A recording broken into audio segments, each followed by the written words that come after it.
Hello, my name is James. Welcome to Sleep Stories World. Close your eyes and imagine an island born from fire beneath the waves, rising through millions of years to become a paradise of emerald mountains and turquoise lagoons. Tonight, we're journeying to Tahiti, where ancient Polynesian navigators once read the stars to cross thousands of miles of open ocean, where artists came seeking inspiration, and where the rhythm of waves on coral reefs has remained unchanged for millennia. This is a story woven from facts, not fiction, atmospheric and magical, yet completely real. So settle in, get comfortable, and let us carry you gently to the Pearl of the Pacific, where the world slows down and peaceful sleep awaits. But first, let's prepare your space for rest.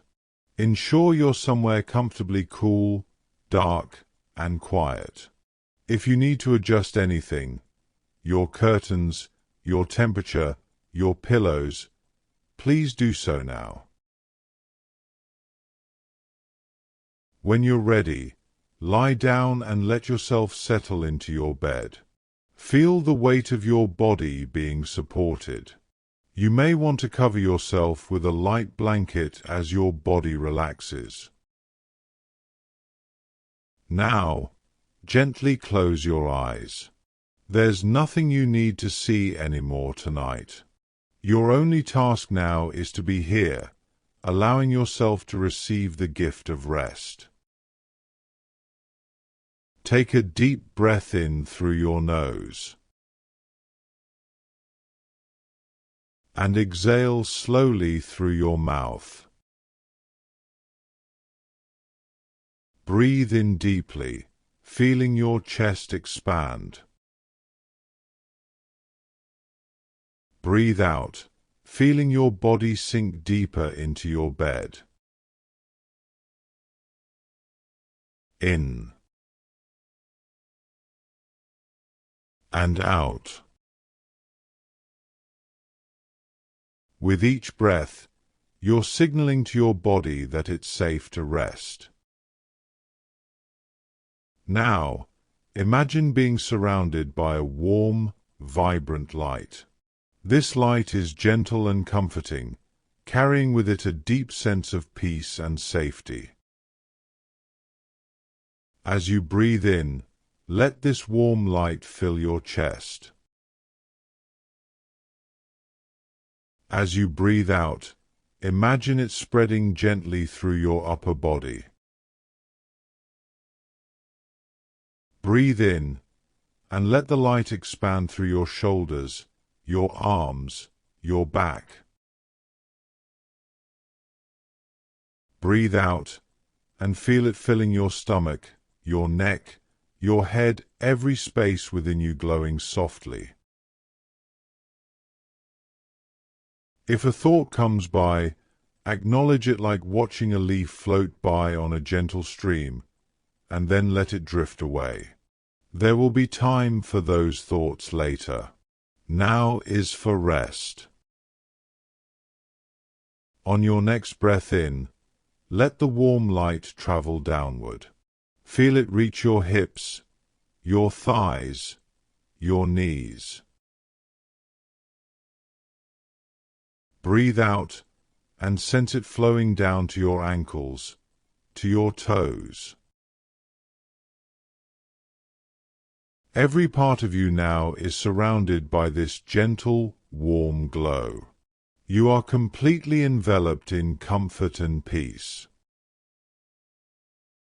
Focus on your breath and the warm light surrounding you.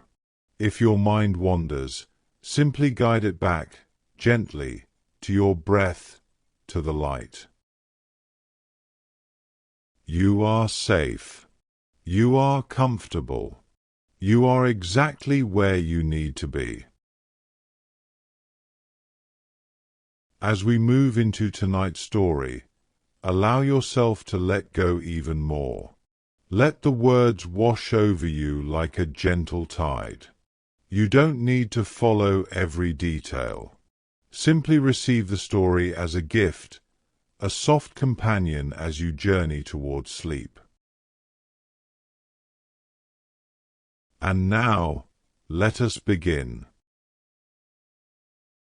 In the vast blue heart of the South Pacific, where the ocean stretches for thousands of miles in every direction, there exists an island so beautiful that early European explorers believed they had found paradise itself. This is Tahiti, born from fire, shaped by water, crowned with emerald mountains, and embraced by turquoise lagoons.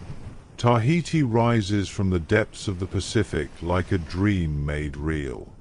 Let us journey together to this island sanctuary, where the world moves at the pace of ocean waves, and time itself seems to slow, inviting us into peaceful rest. Tahiti was not always here. Millions of years ago, beneath the surface of a young Pacific Ocean, deep in the Earth's mantle, a hotspot of molten rock began to stir. This volcanic hotspot, fixed in place beneath the Earth's crust, would become the birthplace of an entire archipelago. As the Pacific plate slowly drifted, moving northwest at barely 2 to 3 inches per year, the hotspot remained still, like a torch held beneath moving paper. And where the heat was most intense, the ocean floor began to crack, to split, to pour forth rivers of lava. The first eruptions happened in total darkness, under miles of ocean water. Lava bloomed in the cold deep, cooling instantly into pillowy shapes, building layer upon layer, century after century, millennium after millennium. For nearly 4 million years, the volcano grew. Slowly, so slowly, the mountain of hardened lava rose through the ocean depths.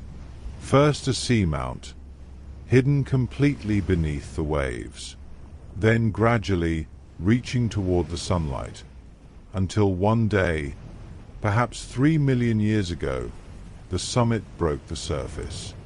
An island was born.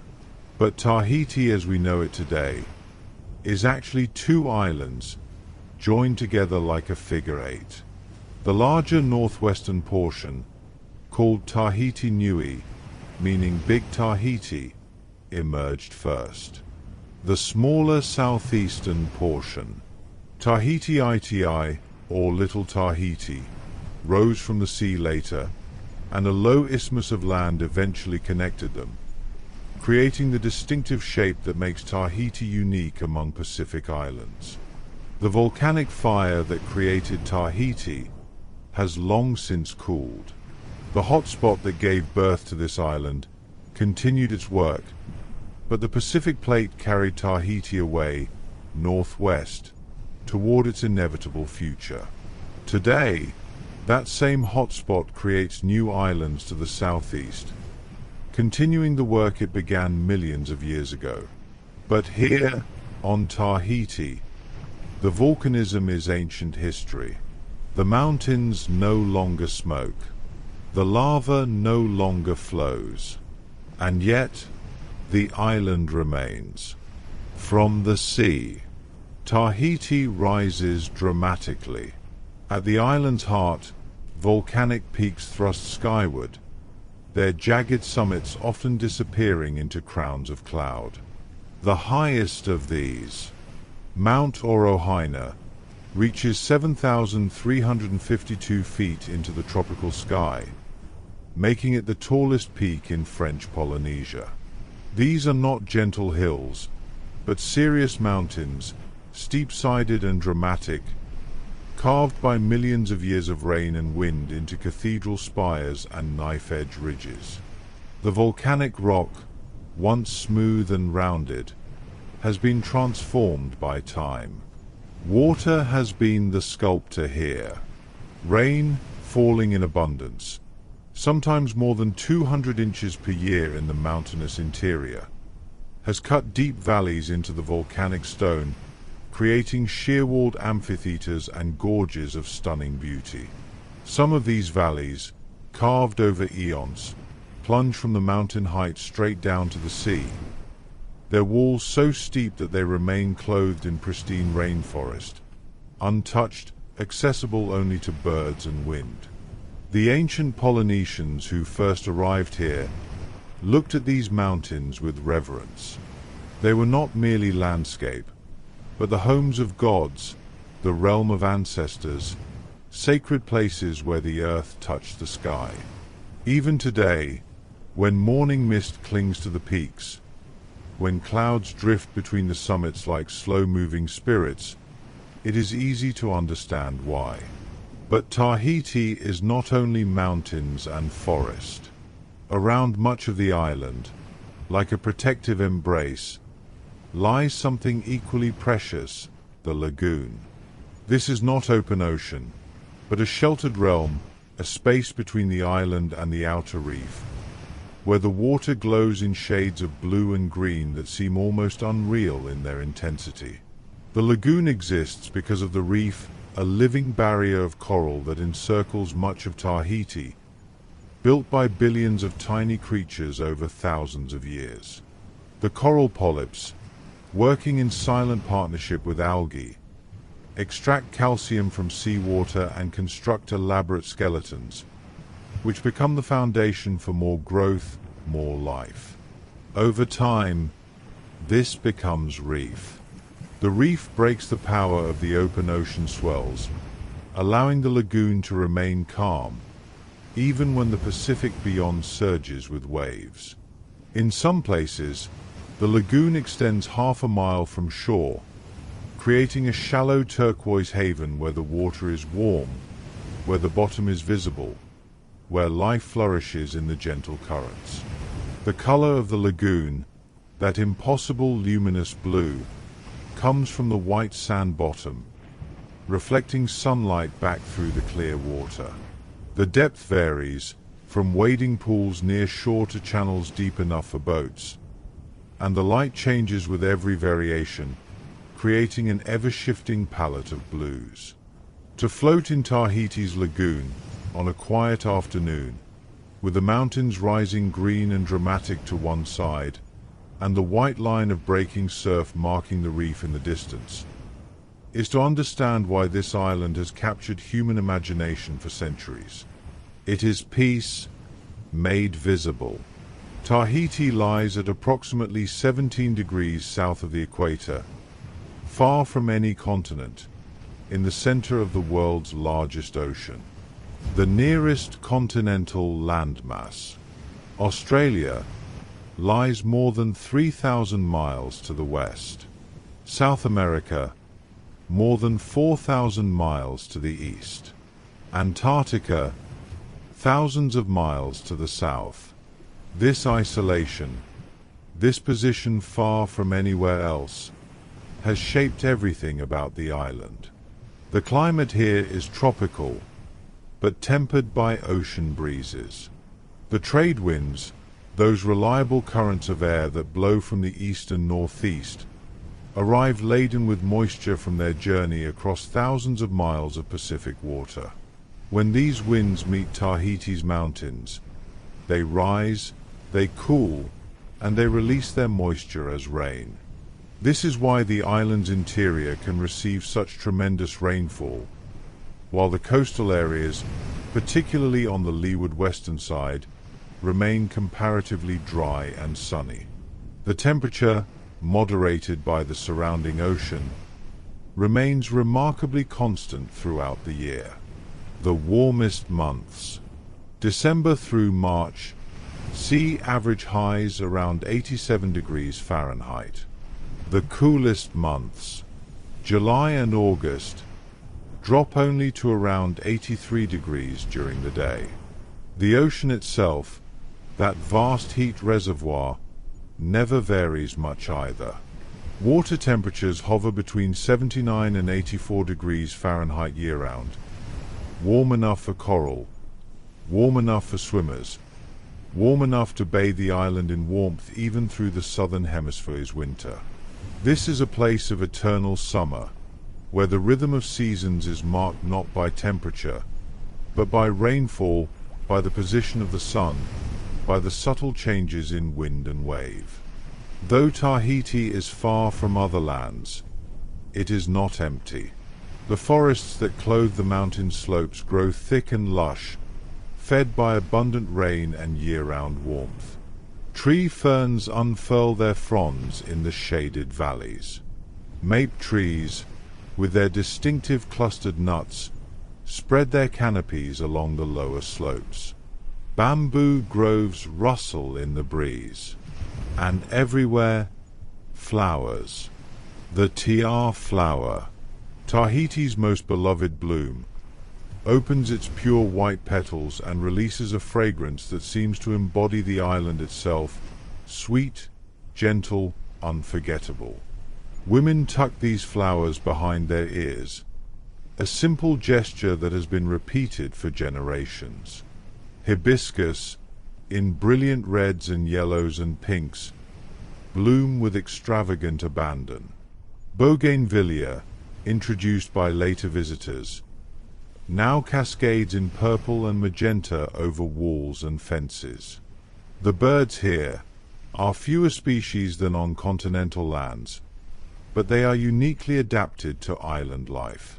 The Tahiti monarch, a small flycatcher found nowhere else on Earth, flits through the forest understory. Fruit doves, with their jewel-toned plumage, move through the canopy. And in the lagoon, life teems in abundance. Parrotfish graze on coral. Angelfish drift in pairs. Rays glide over the sandy bottom like shadows. Turtles surface to breathe, then dive again into the blue. The island, though isolated, is complete unto itself, a functioning ecosystem where every element has found its place. For millions of years, Tahiti existed without human presence. The mountains rose and eroded. The coral grew. The trade winds blew. Rain fell. Streams carved their patient paths to the sea. The lagoon glowed its impossible blue. And the island waited. It would be many millions of years after the island's birth before the first humans would arrive. But when they did come, these master navigators from the west, they would recognize in Tahiti something rare and precious. A home, a sanctuary, a place where land and sea, mountain and lagoon, earth and sky existed in such harmony that life itself seemed to move at the pace of dreams. Let us rest here for a moment, on this island emerging from ancient seas, and prepare to continue our journey into the story of the people who would find this paradise and make it their own.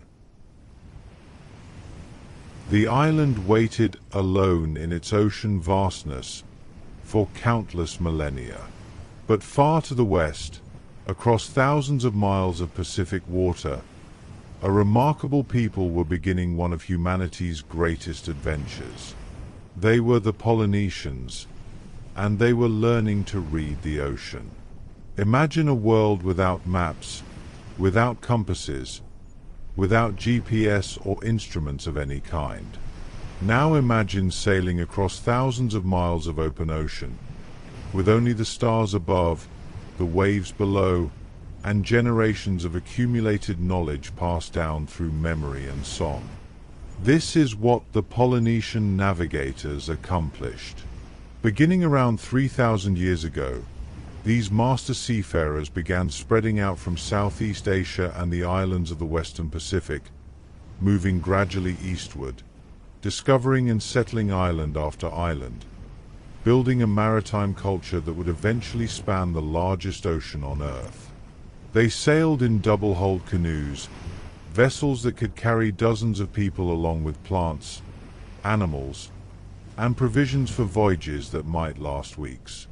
These were not simple boats, but sophisticated ocean-going craft, designed with deep understanding of wind and wave. The hulls, carved from single tree trunks or built from planks lashed together with coconut fiber, were connected by a platform that provided stability in rough seas. A large triangular sail, woven from pandanus leaves, could be adjusted to catch wind from different angles. These canoes could sail into the wind, could tack and maneuver, could maintain course for days on end. But the vessels were only part of the story. The real magic was in the navigation. Polynesian navigators developed a system of wayfinding so sophisticated, so precise, that modern sailors trained in its techniques have successfully recreated ancient voyages across thousands of miles of open ocean, arriving at tiny island destinations with remarkable accuracy. The stars were their primary compass. Master navigators memorized the rising and setting points of hundreds of stars, creating a mental map of the night sky that served as a directional guide. Specific stars would rise and set at consistent points on the horizon, and by tracking these stars throughout the night, a navigator could maintain a steady course even when land was far beyond sight. During the day, the sun provided direction, rising in the east, setting in the west, its path across the sky shifting subtly with the seasons. But the navigators read far more than just the sky. They studied the swells, the long, regular undulations of the ocean that travel for hundreds of miles from distant storms. These swells move in consistent directions, and an experienced navigator could feel the subtle rhythms of different swell patterns, using them to maintain course even on cloudy nights when stars were hidden. They watched the clouds, knowing that clouds often gather over islands, even when the land itself is still below the horizon. A stationary cloud in an otherwise empty sky could signal an island 30 or 40 miles away. They observed birds, understanding that certain seabirds return to land each evening. By watching the flight direction of terns and nardis in late afternoon, navigators could determine the direction of nearby islands. They even studied the color of the water, the types of floating debris, the presence of certain fish species, each detail adding to their understanding of where they were and where they were going. This knowledge, accumulated over generations, was not written down. It was memorized, practiced, passed from master to apprentice through years of training. Star paths were encoded in chants. Wave patterns were learned by feeling. The color of water at different depths, the smell of land carried on the wind, the behavior of clouds at dawn, all of this became part of a navigator's living library. Using these skills, Polynesian voyagers began the settlement of the Pacific Islands. First, they populated the islands closer to Southeast Asia, places like Fiji and Tonga and Samoa, establishing communities that would become the ancestral homelands of Polynesian culture. Then, around 1,500 to 2,000 years ago, some groups began pushing farther east, into the vast unknown of the open Pacific. This required extraordinary courage. Sailing west from Samoa or Tonga, a navigator knew that even if they found nothing, the prevailing winds would eventually allow them to return home. But sailing east, against those same prevailing winds, meant committing to the journey. If no land was found, returning home would be difficult, perhaps impossible. And yet, they sailed. Perhaps they had seen birds flying from the east. Perhaps they had observed clouds on the distant horizon. Perhaps they had encountered debris from unknown lands floating in the currents. Or perhaps they simply trusted that in an ocean so vast, there must be more islands to discover. Whatever drove them, these navigators loaded their canoes with carefully chosen cargo. Taro plants, for cultivating in new soil. Breadfruit cuttings, to establish new groves. Coconuts for planting. Pigs, chickens, dogs. Everything needed to establish a new home in a place they had never seen. And they sailed east into the heart of the Pacific. Sometime between 300 and 800 CE, the exact date lost to the mists of time, a voyaging canoe, or perhaps several canoes, arrived at Tahiti. After weeks at sea, after sailing through endless days and nights of open ocean, the navigators would have seen the signs. First, perhaps, the clouds gathering over the high mountains, visible from 50 or 60 miles away. Then, birds flying in the late afternoon, heading toward land to roost. Then, the color of the water changing from the deep blue of the open ocean to lighter shades. And finally, the island itself rising from the sea, its mountains impossibly green, its lagoon glowing turquoise, its reef marking the boundary between the wild ocean and the protected shore. They had found land. But more than that, they had found a paradise. The first settlers came ashore, probably through a pass in the reef where the water ran deep enough for their canoes. What they found must have seemed like a gift. The valleys provided fresh water streams, essential for any settlement. The soil, enriched by millions of years of volcanic weathering, was fertile and ready for planting. The lagoon teemed with fish. The reef provided shellfish and octopus. The forests offered materials for building and carving. The climate, warm year-round, meant no harsh winters to endure. And the land was empty, uninhabited, waiting for people to make it home.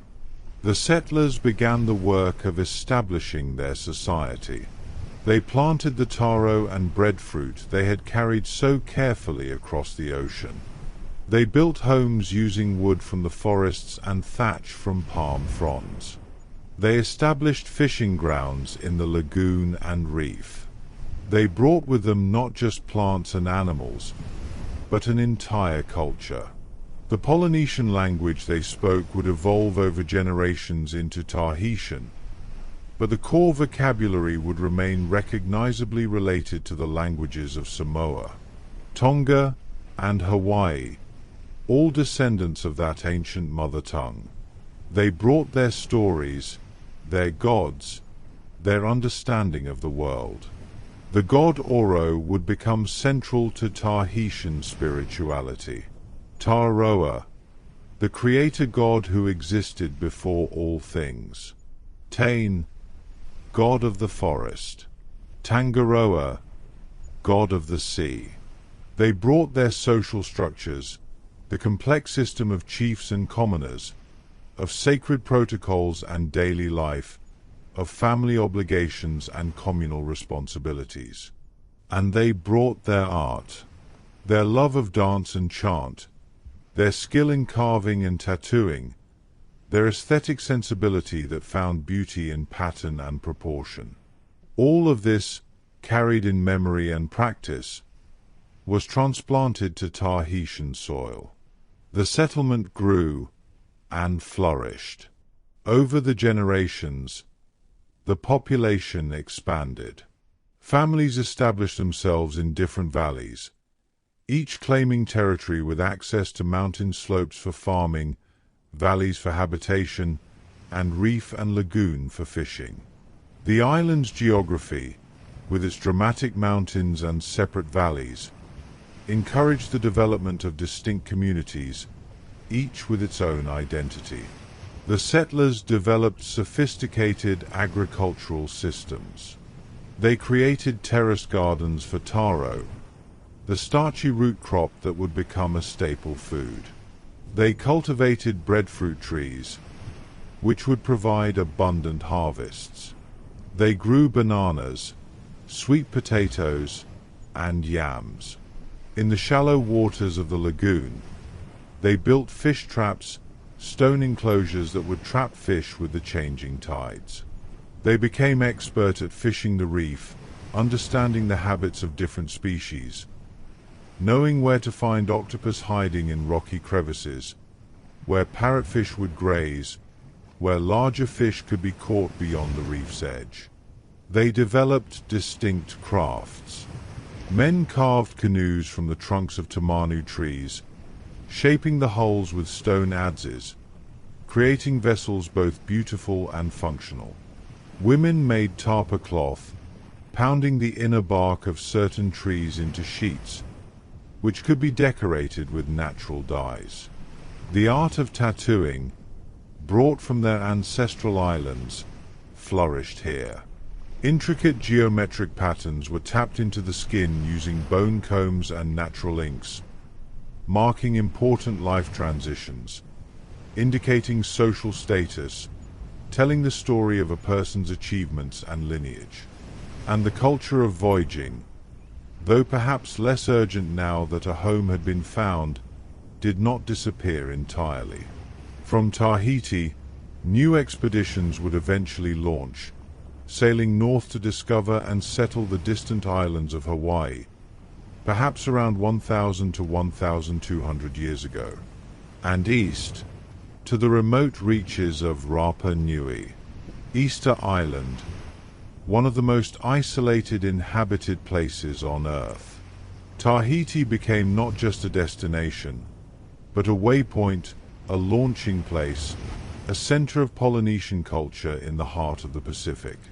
By the time European explorers would eventually arrive, centuries in the future, Tahiti would be home to a thriving society. The population would number in the tens of thousands.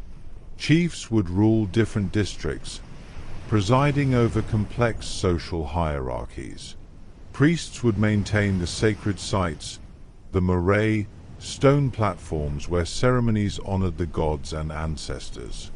The people would live in harmony with their island, understanding its seasons, its resources, its moods. They would know which fish spawned when, which fruits ripened in which months, when the trade wind shifted, when to plant and when to harvest. They would gather for festivals and ceremonies. They would dance the Ori Tahiti, movements telling stories of gods and heroes, of voyages and battles, of love and loss. They would chant their genealogies, memorizing the names of ancestors stretching back through countless generations, maintaining the thread that connected them to the navigators who first found this island. They would create beauty in their carvings, their tattoos, their gardens, their canoes. And all the while, the island cradled them in its embrace. The mountains caught the rain that fed the streams. The reef protected the lagoon. The trade winds cooled the tropical heat. The breadfruit trees bore their abundant fruit. The lagoon offered its fish. For nearly 1,000 years, perhaps more, this society would develop and thrive, largely unknown to the rest of the world. The island had its people now, and the people had their island, a relationship of mutual belonging that would define Tahitian life, even as the wider world, unknowing, slowly moved toward an age of exploration that would eventually bring new visitors from impossibly distant lands to these shores. For nearly 1,000 years, Tahiti existed in its own world, known only to the Polynesians who called it home and to their relatives on neighboring islands. But across the vast Pacific and beyond, the world was changing. In Europe, an age of exploration was beginning, driven by curiosity, by commerce, by the desire to map the unknown corners of the earth. And eventually, inevitably, these two worlds, so impossibly distant from each other, would meet. On June 18, 1767, A ship appeared on the horizon.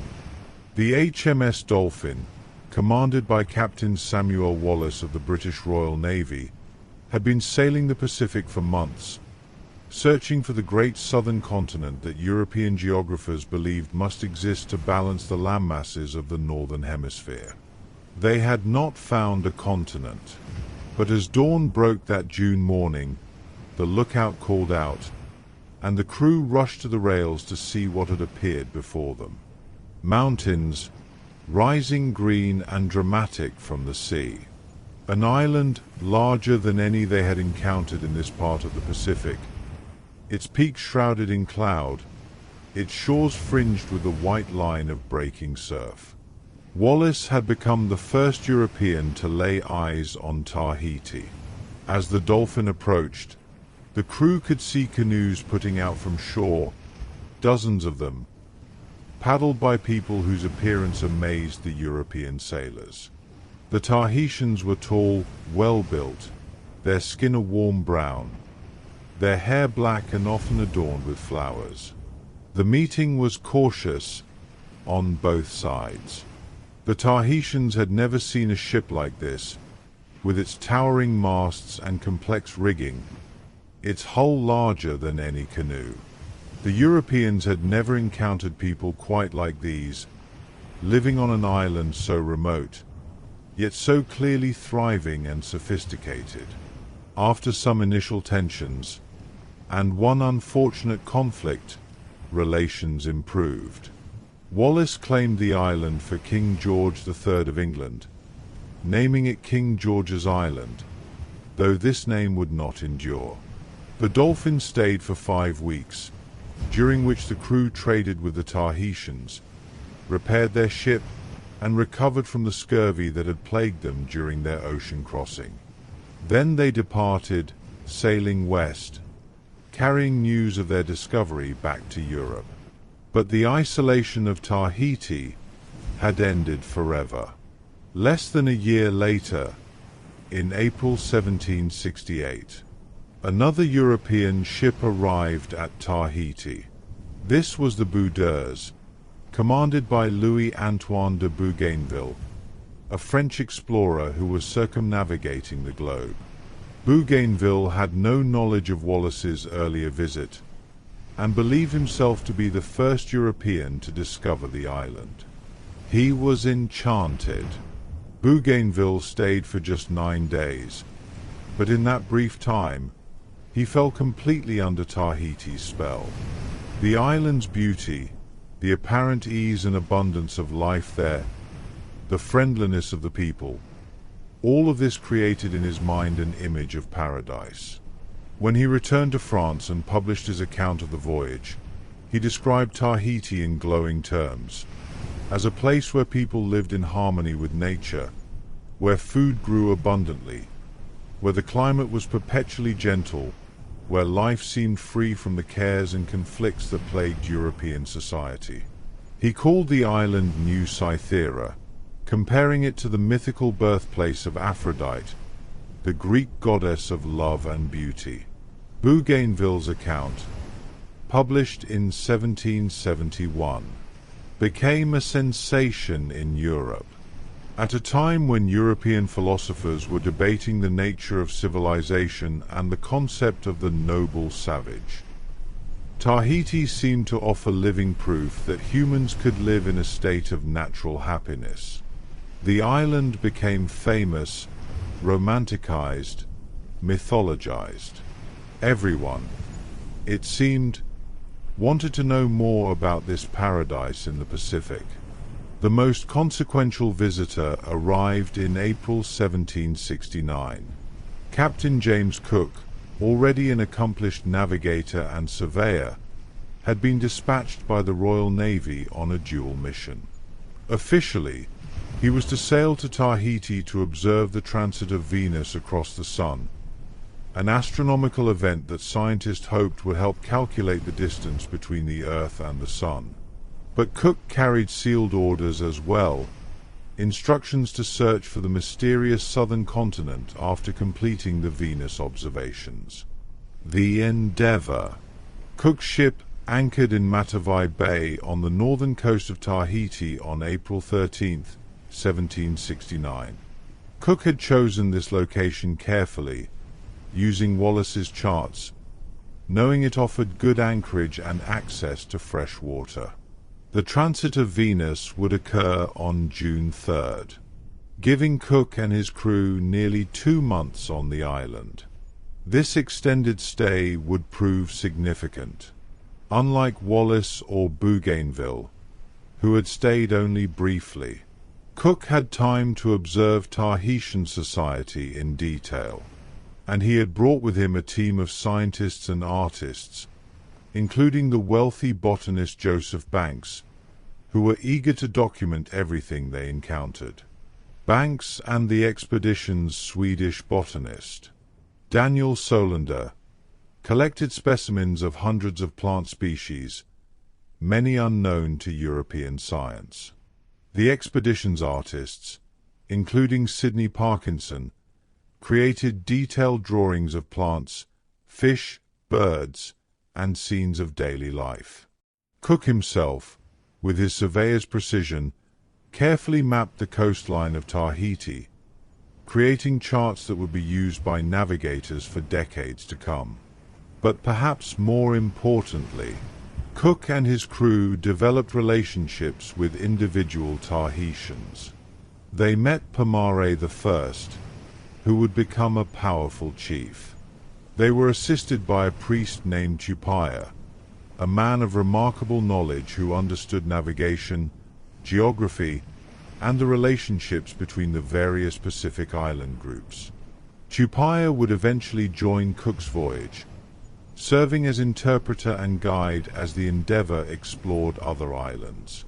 He drew a map showing the locations of over 70 islands scattered across the Pacific, demonstrating the extent of Polynesian geographical knowledge that had been maintained without written records for generations. On June 3rd, the day of the transit arrived. At a specially constructed observatory on Tahiti's shore, Cook and his astronomers carefully observed Venus as it passed across the face of the Sun, timing the event with precision. The data they collected would contribute to humanity's understanding of the solar system. Their primary mission complete, Cook opened his sealed orders and departed Tahiti to search for the southern continent.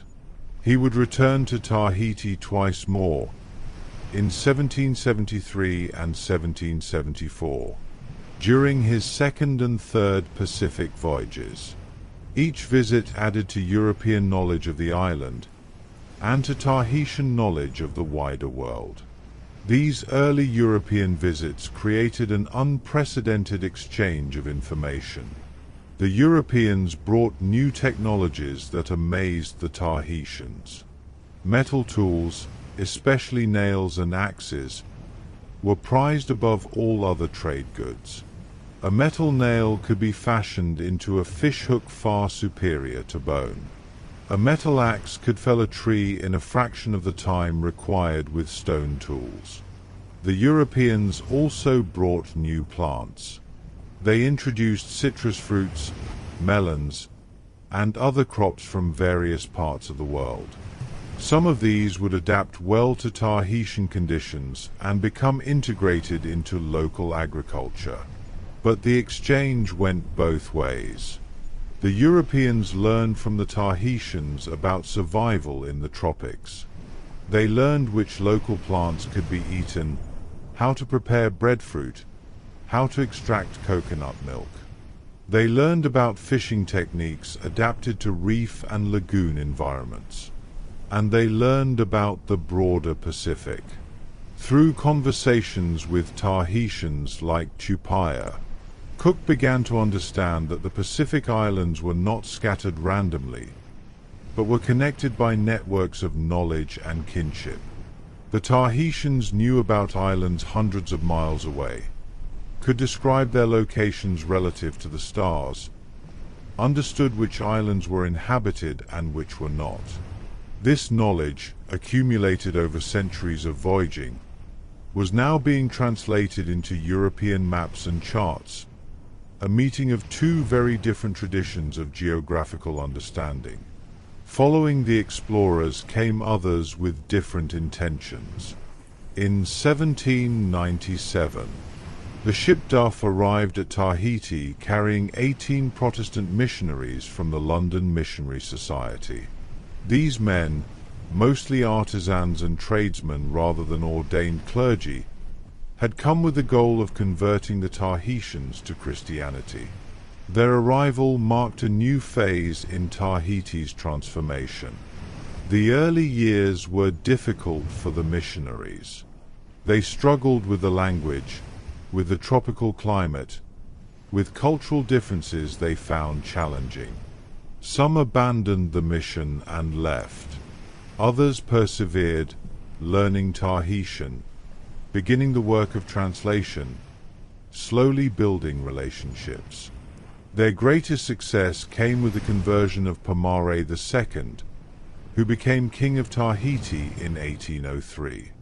After years of civil war and political struggle, Pomare embraced Christianity in 1812 and was baptized in 1819.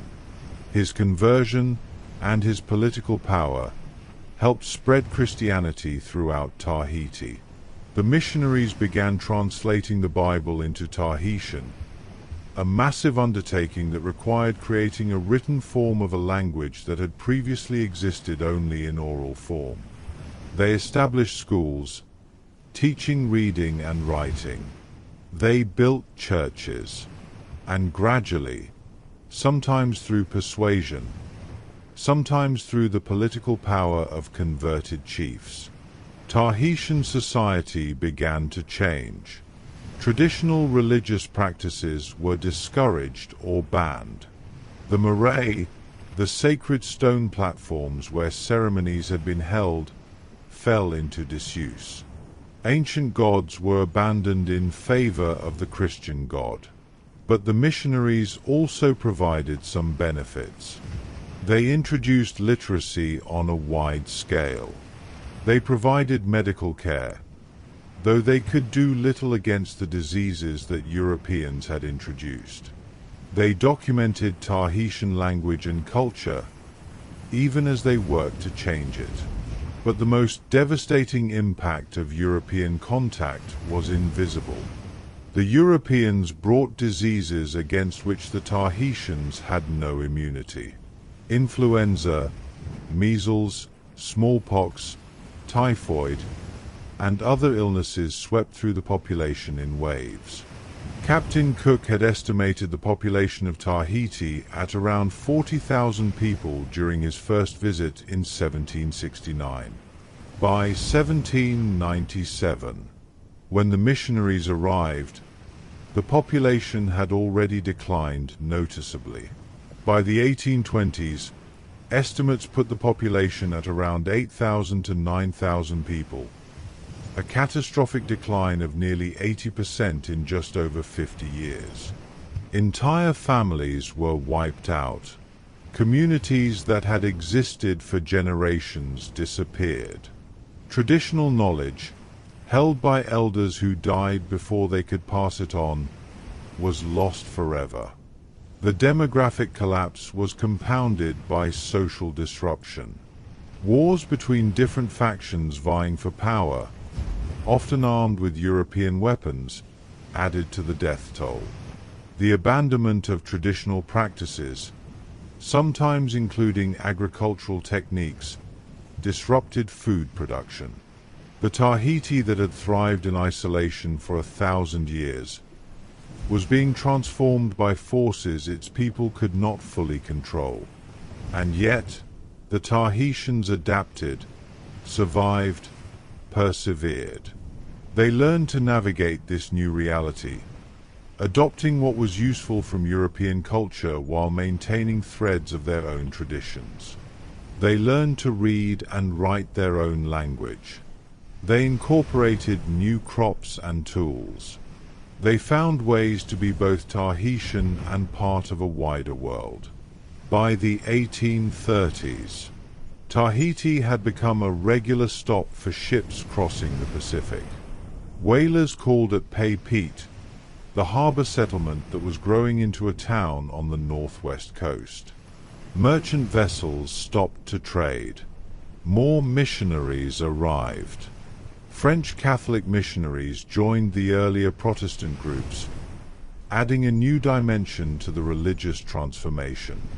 European powers, particularly France and Britain, began taking interest in Tahiti not just as a curiosity, but as a potential colonial possession. Queen Pomare IV, who reigned from 1827 to 1877, tried to maintain Tahitian independence by playing European powers against each other, seeking British protection to counter French influence. But in 1842, French forces occupied Tahiti, claiming it as a protectorate despite Tahitian protests. Pomare continued to rule, but under French authority. In 1880, after her death, Tahiti was formally annexed as a French colony. The island's political independence, like so much else, had been swept away by forces from across the sea. And yet, Tahiti remained. The mountains still rose toward the clouds. The reef still protected the lagoon. The trade winds still blew. The breadfruit still grew. The tiar flowers still bloomed with their sweet perfume. The island endured, its essential nature unchanged, even as the human story written upon it entered a new and uncertain chapter.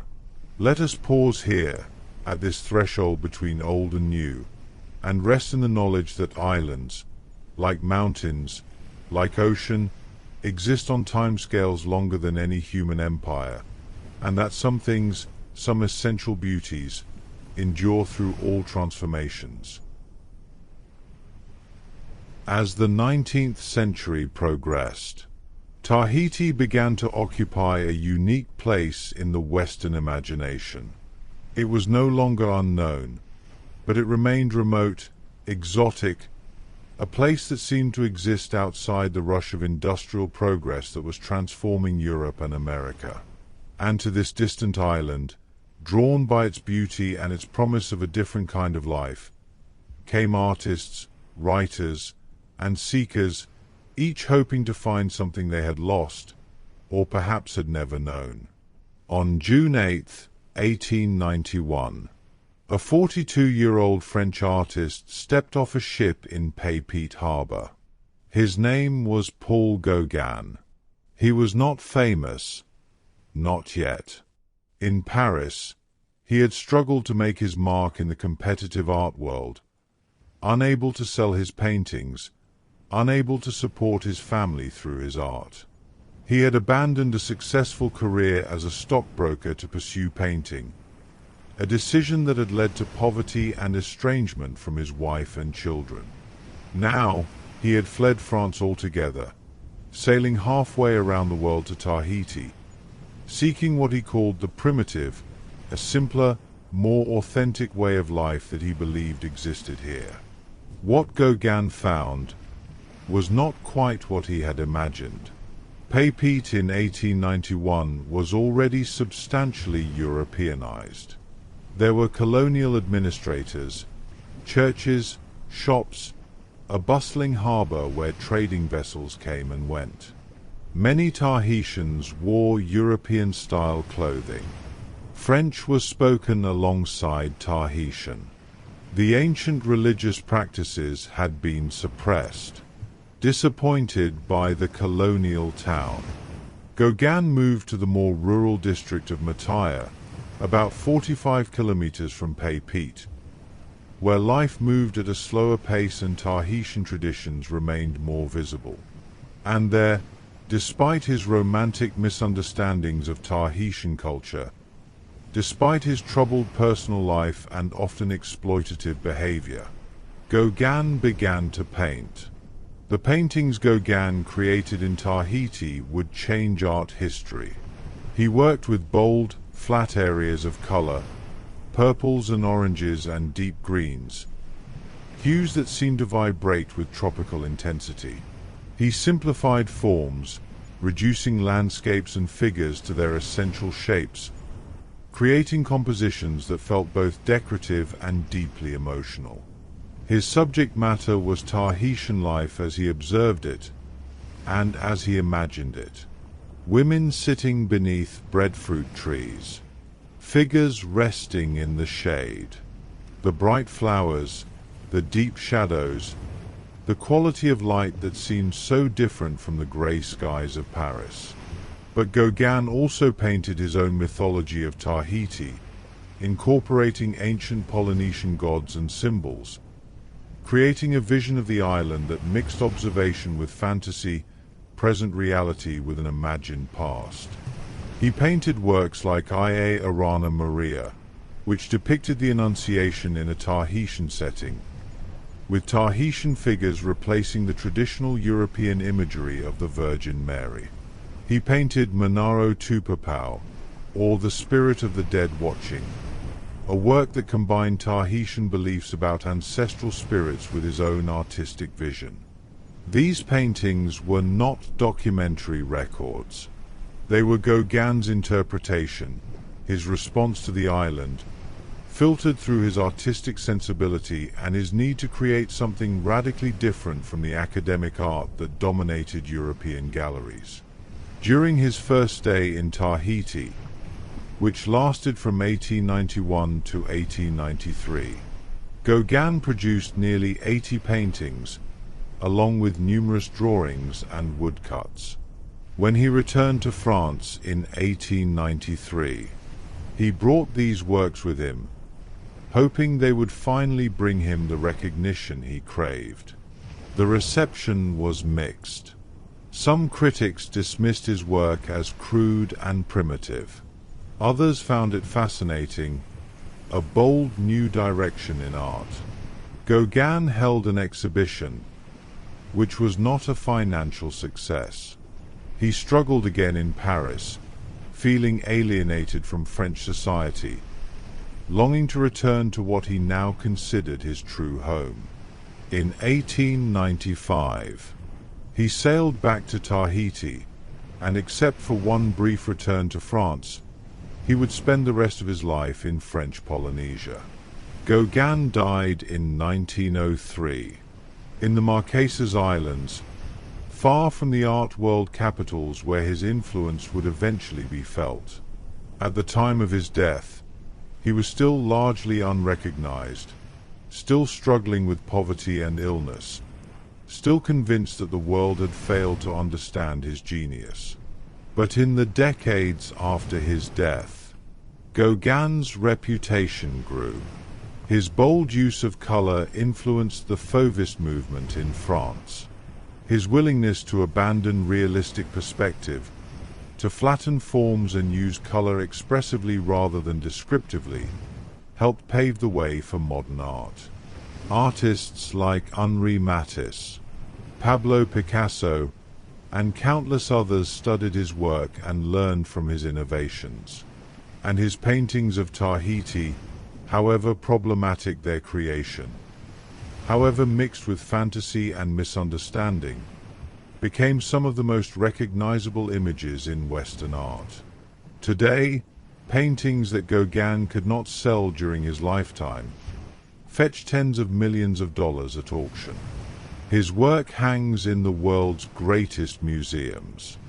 His artistic legacy is secure, but his time in Tahiti left another legacy, more ambiguous.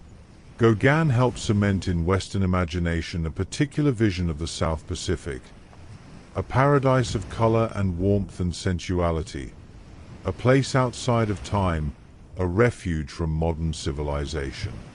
This romanticized vision, what some scholars now call the Gauguin myth, influenced how generations of Westerners would view Tahiti and the Pacific Islands. It encouraged tourism. It shaped literature and film. It created expectations and stereotypes that Pacific Islanders are still navigating today. The real Tahiti, complex, changing, adapting to colonialism while maintaining cultural identity, was often obscured by the fantasy. Gauguin was not the only artist or writer drawn to Tahiti. In 1888, 3 years before Gauguin's arrival, a young American writer named Henry Adams visited Tahiti.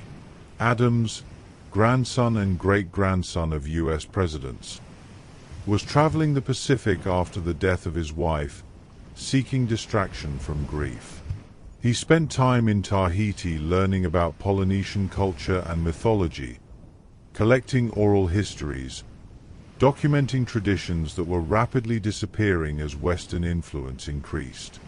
His writings would help preserve knowledge of ancient Tahitian beliefs and practices. The French naval officer and writer Pierre Loti visited in 1872, and his romantic novel The Marriage of Loti, published in 1880, helped popularize the image of Tahiti as a place of exotic romance and adventure. Robert Louis Stevenson, the Scottish author famous for Treasure Island and Dr. Jekyll and Mr. Hyde, sailed through French Polynesia in 1888 during his South Pacific wanderings. Though he settled in Samoa rather than Tahiti, his writings about the Pacific Islands introduced countless readers to this part of the world. The American writer Jack London visited Tahiti in 1907 during his own Pacific voyage aboard the Snark. He wrote short stories set in the islands, adding his voice to the growing literature of the South Pacific. Each visitor, each writer, each artist brought their own perspective, their own needs and dreams, projecting them onto the island they found. While artists painted and writers composed, the town of Papeete continued to grow. By the early 20th century, it had become the undisputed center of Tahiti, a small but functioning colonial town with a harbor, a marketplace, government buildings, churches, and a growing population. The waterfront, where fishing canoes and trading schooners anchored side by side, became the heart of commercial life. The market, or La Marche, was a gathering place where Tahitians from different districts came to sell fish, fruit, vegetables, flowers, and handicrafts. Chinese immigrants, brought to French Polynesia as laborers, had established themselves as merchants and shopkeepers. They introduced new crops like vanilla, which would become an important export. Their influence added another layer to Tahiti's increasingly multicultural society. The French administration built roads, connecting different parts of the island. They established a postal system. They created infrastructure for the colonial economy. But even as Papeete modernized, traditional ways persisted in the more rural districts. Families still fished the reef and lagoon. They still grew taro and breadfruit. They still gathered for celebrations where the old dances were performed, where the Tahitian language was spoken without French interference, where cultural memory was maintained and passed down. Tahiti was becoming two places simultaneously: a colonial outpost connected to France, and a Polynesian island where ancient patterns of life continued beneath the surface of change. In 1914, the first commercial tourist ship arrived in Tahiti. This was something new, not explorers or missionaries or colonial officials, but people traveling purely for pleasure, seeking the tropical paradise they had read about in books, seen in paintings, imagined in daydreams. The tourism industry would remain small through the early decades of the 20th century. Tahiti was simply too remote, too difficult to reach, for mass tourism to develop. But the idea had been planted. The island's beauty, its climate, its exotic appeal to Western visitors, could be commodified. Paradise could be sold. In 1935, the first luxury hotel, the Hotel Stewart, opened in Tahiti. It catered to wealthy travelers arriving on ocean liners, offering them a taste of tropical luxury, guided tours to scenic spots, opportunities to purchase Tahitian handicrafts, and experiences carefully curated to match their expectations of paradise. Local Tahitians found new roles in this emerging economy, as guides, as dancers performing for tourists, as craftspeople creating souvenirs. It provided income, but it also meant performing a version of Tahitian culture that was often simplified or romanticized to appeal to foreign visitors. The line between authentic culture and cultural performance began to blur. Even Tahiti's remoteness could not keep it entirely separate from global events. When World War II began in 1939, French Polynesia found itself aligned with the Free French forces under Charles de Gaulle rather than the Vichy government that collaborated with Nazi Germany. In 1942, American forces arrived in Tahiti and other islands of French Polynesia, establishing bases as part of the Pacific War effort. Thousands of American soldiers and sailors suddenly found themselves stationed on this remote tropical island. The American presence brought dramatic changes, if temporarily. The U.S. military built infrastructure, improved harbors, constructed airstrips. They brought money and goods that had been scarce during the war years. They employed local workers, and they introduced Tahitians to American culture, movies, music, consumer goods. For many Tahitians, especially those in Tahiti and the areas near military installations, this was their first extensive contact with Americans, an alternative to the French colonial presence they had known for decades. The cultural exchange went both ways.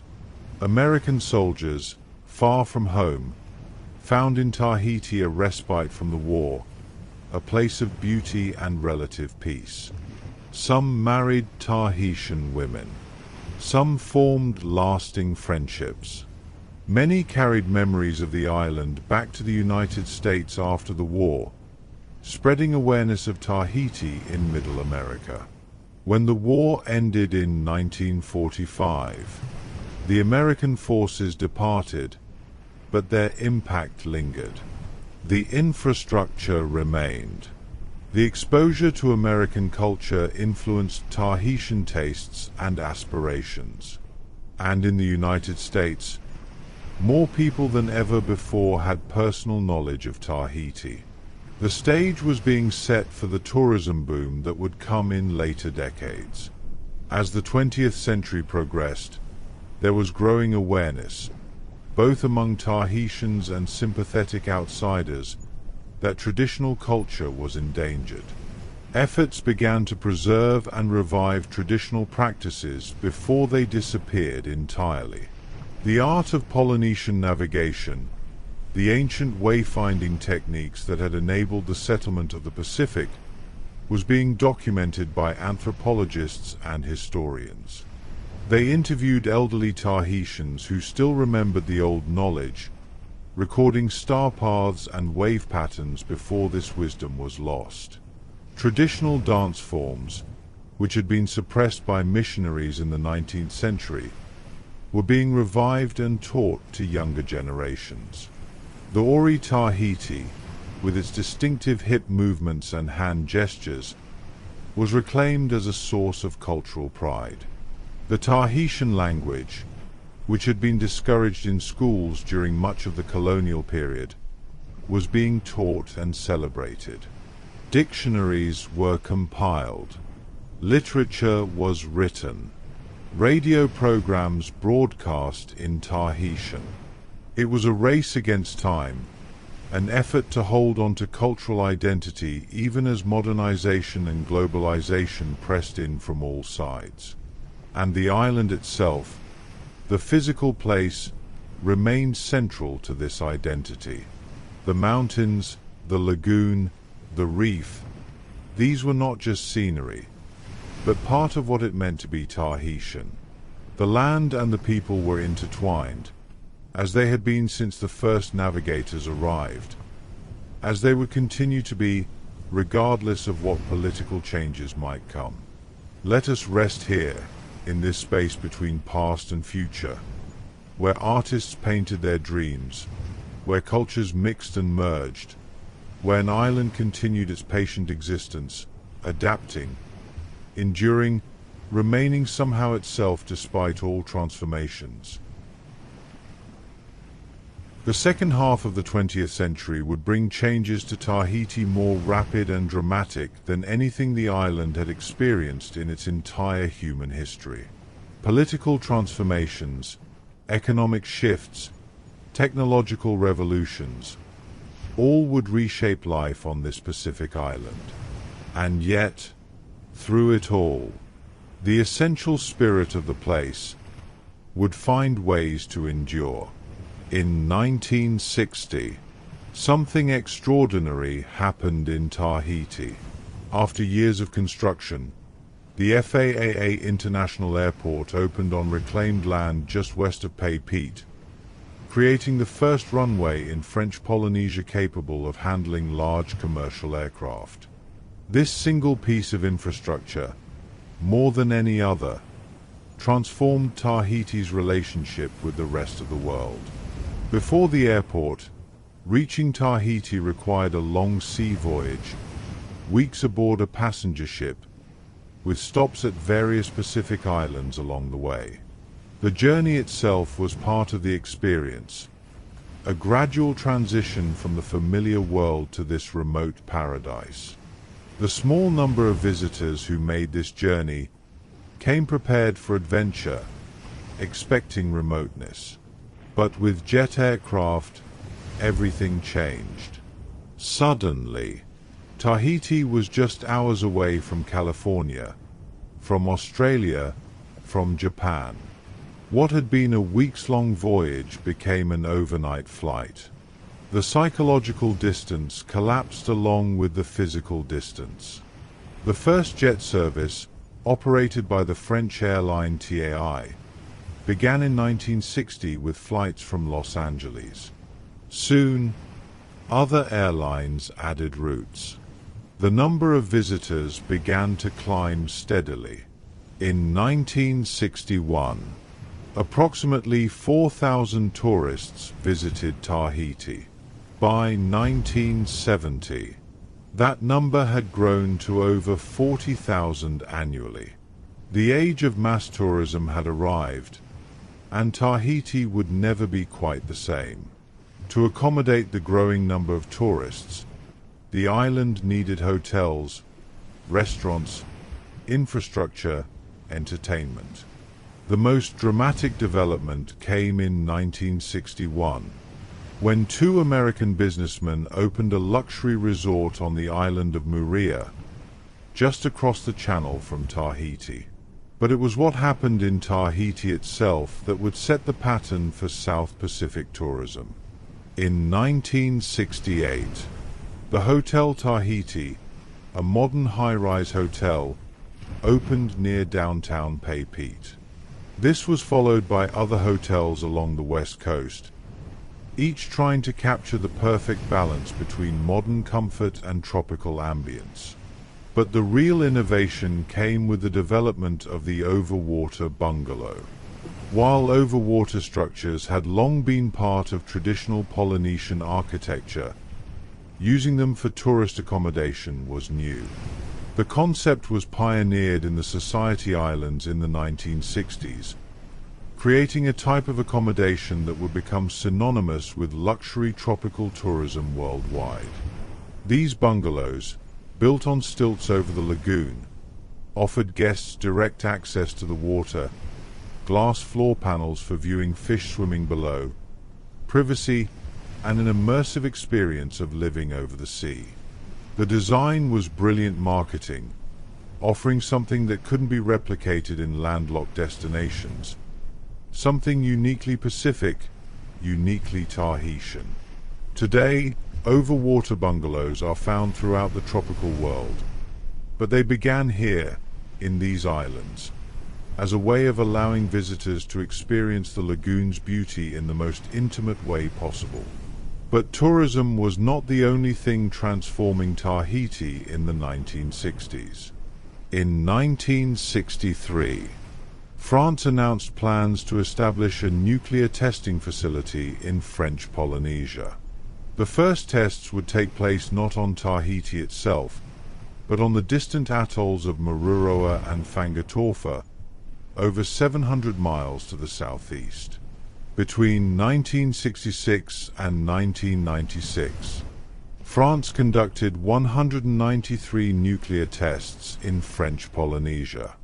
The atmospheric tests, conducted between 1966 and 1974, were visible from some of the inhabited islands. Mushroom clouds rose over the Pacific horizon. Radioactive fallout drifted on the winds. The French government maintained that the tests were safe, that precautions were adequate, that radiation exposure to inhabited islands was minimal. But many Tahitians disagreed, and concerns grew about the long-term health effects. The testing program brought mixed impacts to Tahiti. On one hand, it brought an influx of French military personnel, government officials, and support staff. This created jobs, pumped money into the local economy, and funded infrastructure development throughout French Polynesia. Tahiti expanded rapidly during the testing years. New government buildings were constructed. The port was modernized. Roads were paved. Schools and hospitals were built. The population of French Polynesia grew as people from outer islands migrated to Tahiti seeking employment related to the nuclear program. Tahiti transformed from a sleepy colonial town into a bustling Pacific city. But the cost was significant. The environmental impact of the tests remains controversial. Studies have shown elevated cancer rates in French Polynesia, though linking specific cases to nuclear testing is scientifically complex and politically contentious. More broadly, the testing program represented France's continuing control over its Pacific territories, its willingness to use these remote islands for purposes that would never be acceptable in mainland France. It created resentment, political activism, and a growing independence movement. When the testing finally ended in 1996, after international pressure and widespread protests, it left a complicated legacy, economic benefits intertwined with environmental damage, modernization achieved at a cost to autonomy and health. The nuclear testing controversy accelerated demands for greater self-governance. Since 1880, Tahiti and the other islands of French Polynesia had been a French colony, with all major decisions made in Paris. Local Tahitians had little say in their own governance. But in 1946, French Polynesia's status changed from colony to overseas territory, granting limited self-government and the right to elect representatives to the French Parliament. This was a small step, but it began a process that would continue for decades. In 1977, French Polynesia gained expanded autonomy, with the creation of a territorial assembly that had authority over local matters, though France retained control of defense, foreign affairs, justice, and other key areas. Further expansions of autonomy came in 1984 and 1996. Then, in 2004, French Polynesia's status changed again, becoming an overseas country rather than an overseas territory. This subtle shift in terminology recognized greater autonomy while maintaining the connection to France. Today, French Polynesia has its own president, its own assembly, its own flag alongside the French tricolour. The Tahitian language has official status alongside French. Local government controls education, healthcare, and most economic matters. But France still controls defense and foreign policy. French citizens living in French Polynesia can vote in French elections, and substantial financial transfers from Paris support the local economy. It is neither full independence nor simple colonialism, but something in between, a relationship that continues to evolve. The question of full independence remains divisive. Some Tahitians favor breaking completely from France. Others value the economic benefits and French citizenship that the current arrangement provides. Still others simply focus on daily life, navigating the reality that exists rather than debating political abstractions. Beyond tourism and nuclear testing, Tahiti's economy diversified in other ways during the late 20th century. Black pearl farming, developed in the outer atolls, became a significant industry. The black pearls of French Polynesia, actually ranging in color from deep black to silver to peacock green, are produced by the black-lipped oyster, Pinctada margaritifera. Pearl farming requires patience and skill. Oysters must be carefully tended for years. Each oyster is surgically implanted with a nucleus around which it will deposit layers of nacre, creating the pearl. The process is delicate, and many oysters reject the implant or produce irregular pearls. But successful pearls, especially large ones with good luster and unusual colors, can command high prices in international markets. By the 1990s, black pearl exports were earning French Polynesia over $200 million annually, making them one of the territory's most valuable exports. Vanilla, introduced by Chinese immigrants in the early 20th century, also became commercially important. Tahitian vanilla. Vanilla tahitensis is distinct from the more common Madagascar vanilla, with a more floral, fruity flavor profile prized by gourmet chefs. The cultivation is labor-intensive.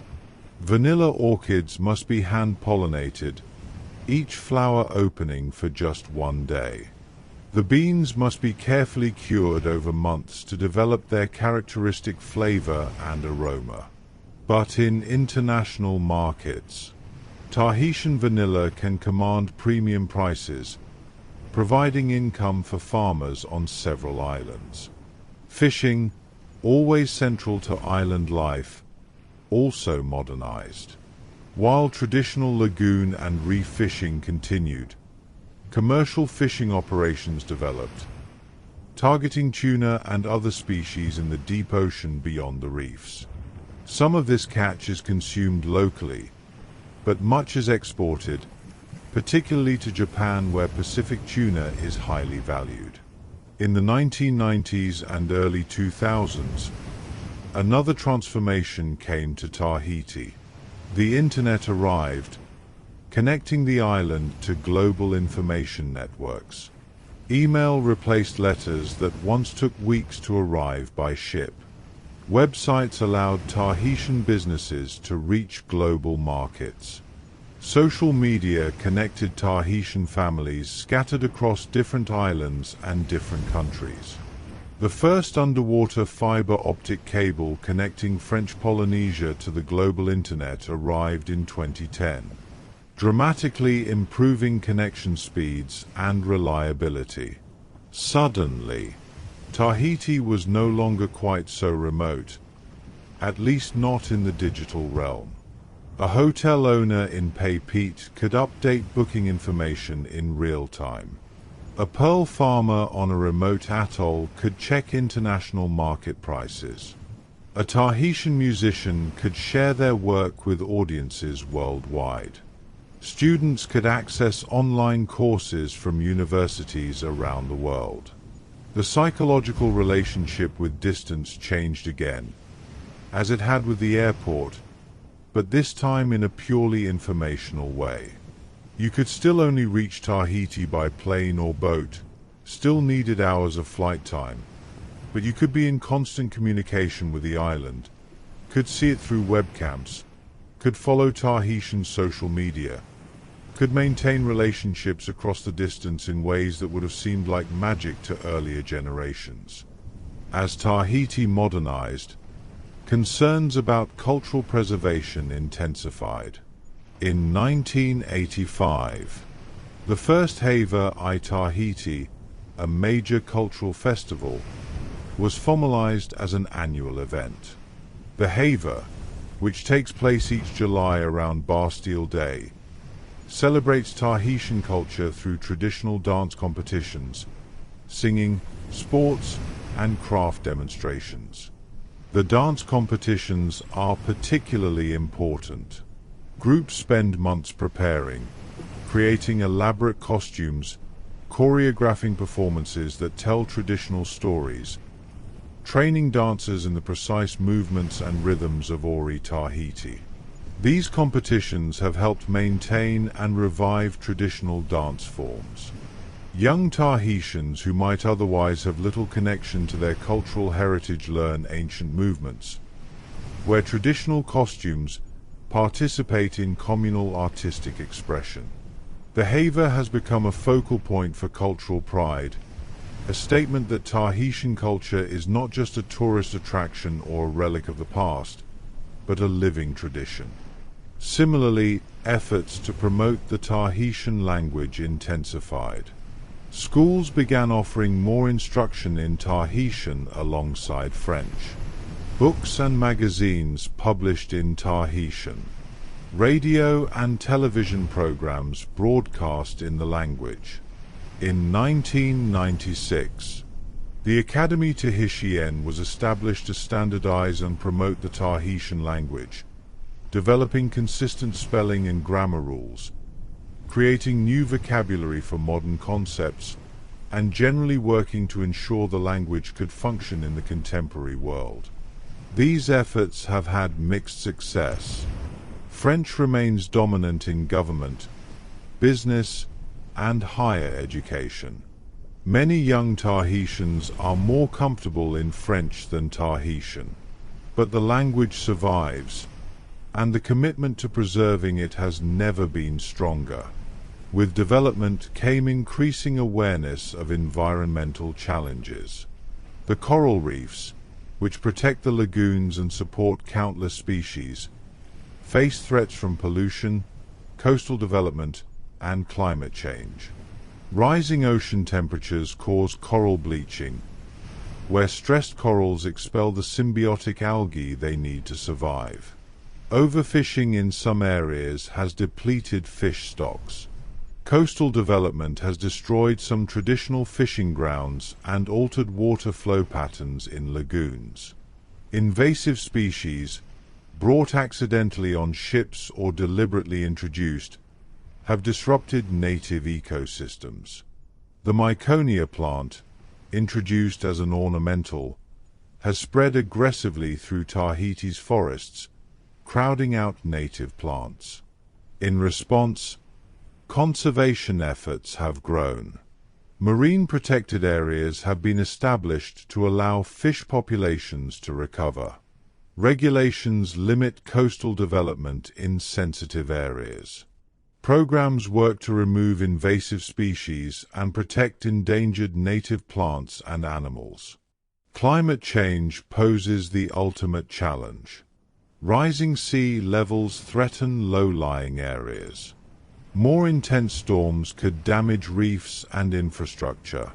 Changes in ocean temperature and chemistry affect fish populations and coral health. These are global problems requiring global solutions, but Tahiti and French Polynesia are working to adapt, to protect what they can, to maintain the environmental health that makes the island so special. Because the island's beauty, its natural richness, is not just an asset for tourism. It is fundamental to Tahitian identity, to the relationship between people and place that has existed for over 1,000 years. Let us pause here, in this modern age, where jet planes cross the ocean in hours, where digital signals circle the globe in seconds, yet where the rhythm of waves on reef remains unchanged, where the mountains still catch the clouds, where something essential about this island endures. Today, Tahiti exists in a delicate balance. It is a modern place, connected to the global economy, part of the digital age, accessible to visitors from around the world. And yet, it remains profoundly itself, shaped by geography, by history, by the enduring relationship between people and this particular piece of earth rising from the Pacific. Let us explore the island as it is now, in our present moment, where past and future meet. The sun rises over Tahiti around 5:30 in the morning, the time varying little throughout the year in these tropical latitudes. As dawn breaks, the city of Tahiti begins to stir. Tahiti, home to approximately 26,000 people within the city limits, and over 130,000 in the greater urban area, is the beating heart of French Polynesia. It serves as the capital, the economic center, the port, the cultural hub. The waterfront comes alive early. Fishermen return with their night's catch, unloading tuna, mahi-mahi, parrotfish at the quays. The municipal market. La Marche opens its doors around 5 a.m., and by dawn the stalls are already colorful with produce. Here, you can find everything the island produces. Mountains of breadfruit, their thick green skin hiding the starchy white flesh inside.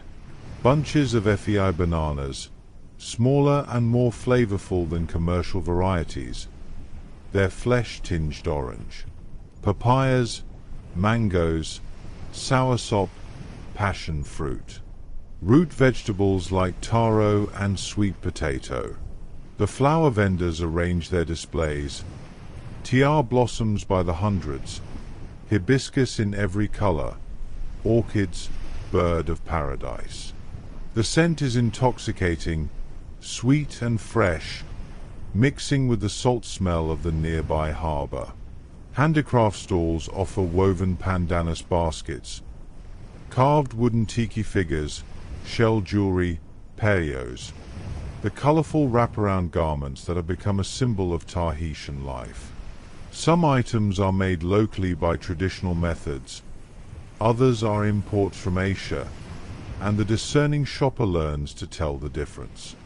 The market is not just for tourists.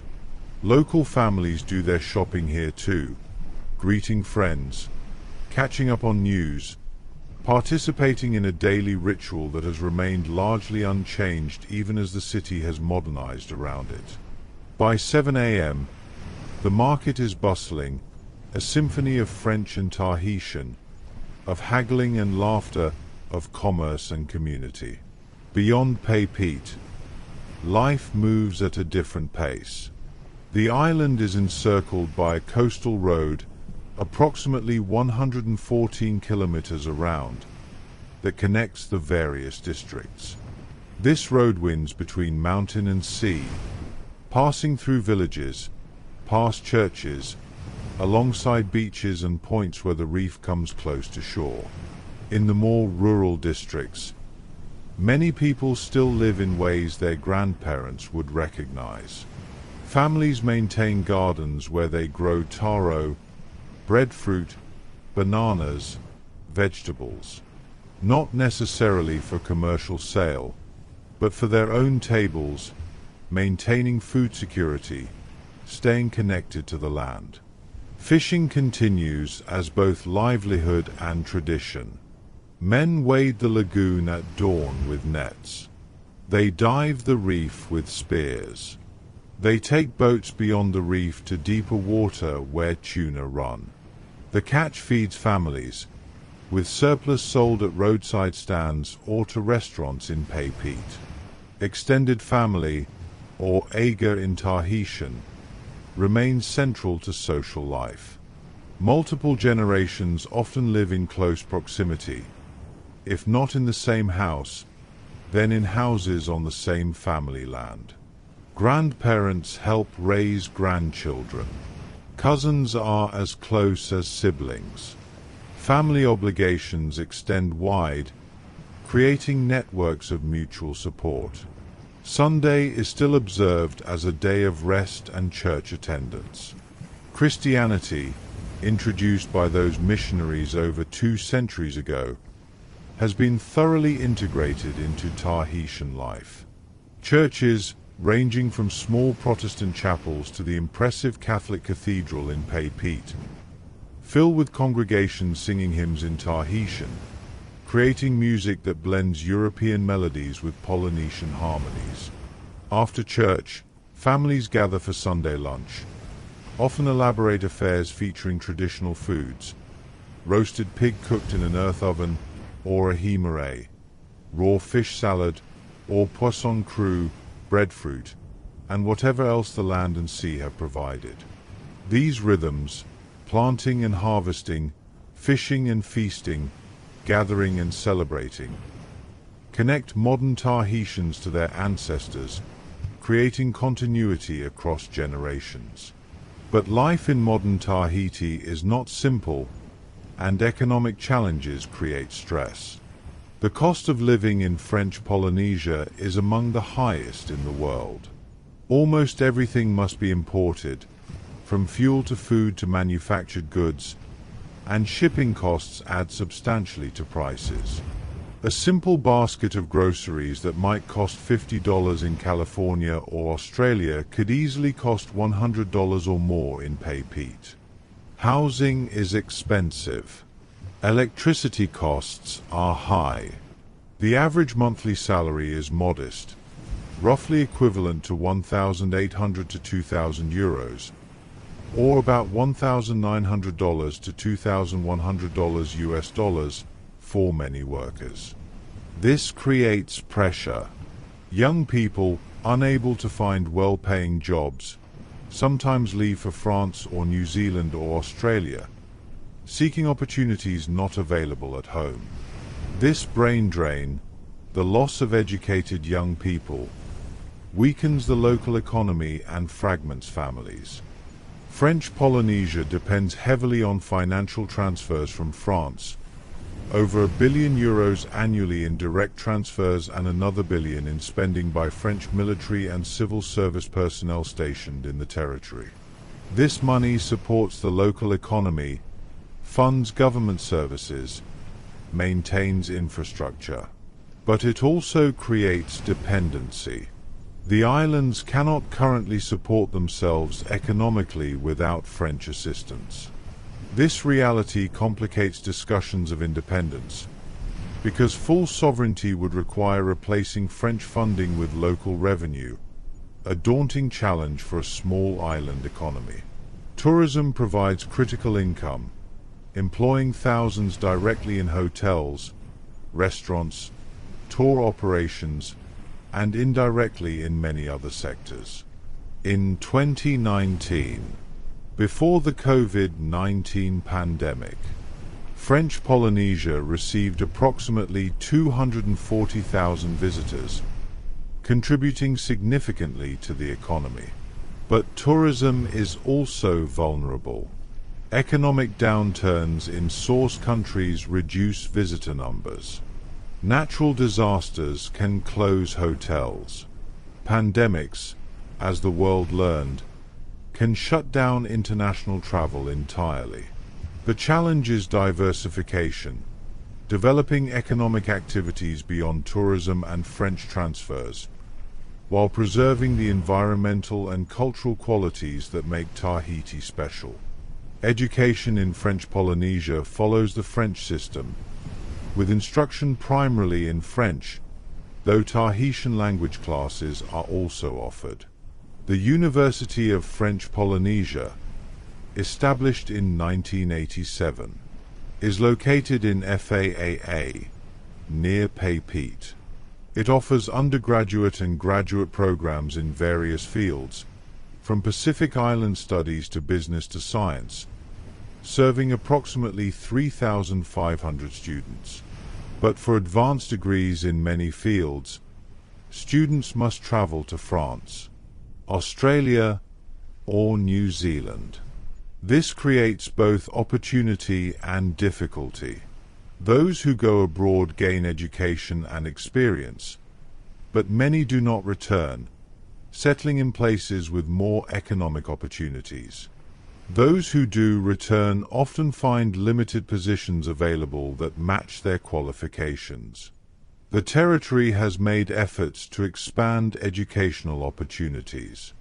Vocational training programs teach skills relevant to the local economy, hospitality management, boat building, pearl farming, sustainable agriculture.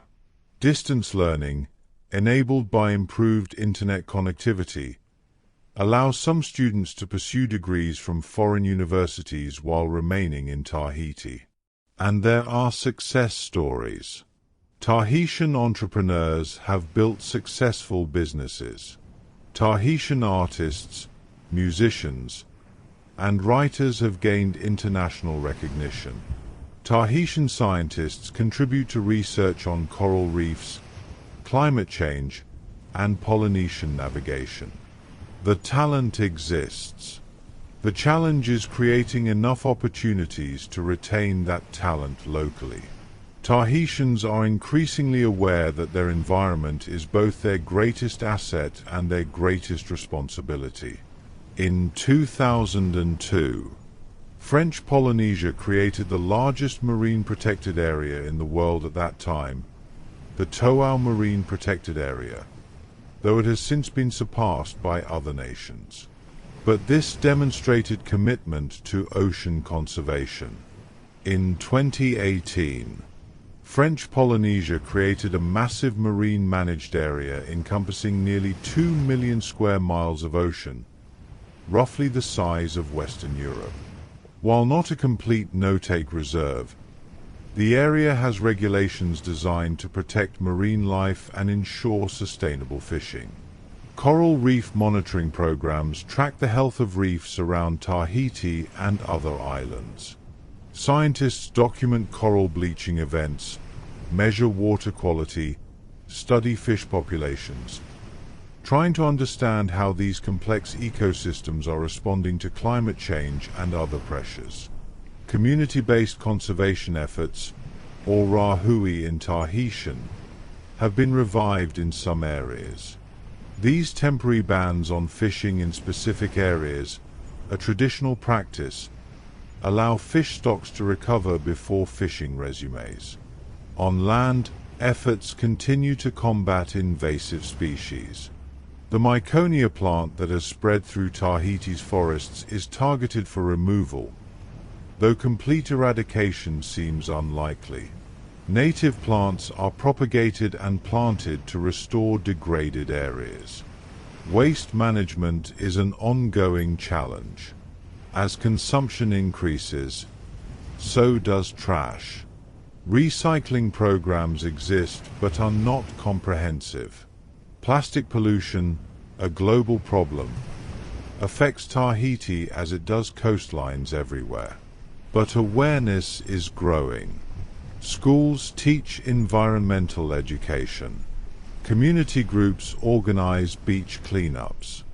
Businesses are encouraged to reduce plastic use. The connection between environmental health and economic prosperity, especially tourism-dependent prosperity, is becoming clearer. Tahitians understand, perhaps more acutely than people in larger countries, that they live on a finite island, in a finite ocean, and that what is damaged may not be easily repaired. Even as Tahiti modernizes, there is a conscious effort to strengthen cultural identity. The Tahitian language, while still under pressure from French, is experiencing a revival among young people. Social media posts in Tahitian are common. Musicians write and perform songs in the language. Poets publish in Tahitian. Traditional tattooing, the art that was nearly lost during the missionary era, has experienced a remarkable renaissance. Tahitian tattoo artists are now recognized worldwide for their skill. The geometric patterns, once forbidden, are now worn with pride by young Tahitians reclaiming their heritage. These tattoos, called tatau in Tahitian, are not mere decoration. Each pattern has meaning. The placement on the body carries significance. To receive a traditional tattoo is to connect with ancestors, to make a statement about identity, to carry culture on your skin. Traditional navigation, the wayfinding knowledge that brought the first Polynesians to these islands, is also being revived. In 1976, the Polynesian Voyaging Society built Hokule, a double-hulled canoe based on ancient designs, and successfully sailed it from Hawaii to Tahiti using only traditional navigation techniques. This voyage proved that the ancient migrations were not accidents, but deliberate expeditions by skilled navigators. Inspired by Hokule's success, other voyaging canoes have been built throughout Polynesia, including in Tahiti. Young people are learning the old techniques, studying the stars, reading the swells, connecting with an aspect of their heritage that had nearly disappeared. In 2014, Fa Fate, a Tahitian voyaging canoe, completed a journey to Hawaii and back, recreating the ancient connection between these island groups. These cultural revival efforts are not about rejecting modernity or returning to some imagined past. Rather, they are about carrying forward what is valuable from tradition while fully participating in the contemporary world. Tahitians are proving it is possible to be both, to text in Tahitian, to dance the Ori Tahiti while also studying computer science, to wear traditional tattoos beneath business attire. In 2020, the world faced a test that reached even this remote island. COVID-19, the pandemic that shuttered borders and halted travel, hit French Polynesia particularly hard. The first cases arrived in March 2020, and by April, the borders were closed to international visitors. Tourism, which had been bringing 240,000 visitors annually, stopped completely. Hotels closed. Restaurants shuttered. Tour guides had no work. The economic impact was immediate and severe. Thousands found themselves unemployed. The territory provided economic support where it could, but resources were limited. Many families fell back on traditional practices, fishing more, growing more of their own food, relying on extended family networks for support. French Polynesia reopened to tourism in July 2020 with strict testing requirements, earlier than many destinations, desperate to restart the economy. But waves of infections followed, overwhelming the limited hospital capacity. At one point in late 2021, Tahiti had one of the highest COVID-19 death rates per capita in the world. It was a tragedy, a crisis, a trauma, but it also revealed resilience. Medical workers, overwhelmed and under-equipped, continued caring for the sick. Communities organized to support vulnerable neighbors. Families adapted, endured, survived. By 2022, with high vaccination rates and declining global cases, tourism began recovering. Visitors returned, hotels reopened, life resumed something resembling normalcy. But the pandemic left lessons. It exposed the vulnerability of an economy dependent on tourism. It demonstrated both the fragility and the strength of island communities. It reminded everyone that remoteness is not the same as isolation, that a global event can reach even the most distant shores. Today, as Tahiti moves through the third decade of the 21st century, it faces familiar questions and new challenges. How to balance economic development with environmental protection. How to preserve culture while embracing beneficial change. How to provide opportunities for young people without losing them to emigration. How to adapt to climate change, rising seas, changing weather patterns.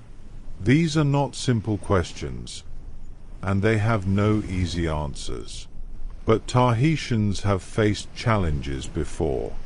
They have adapted, survived, maintained their identity through colonization, through cultural suppression, through economic transformation.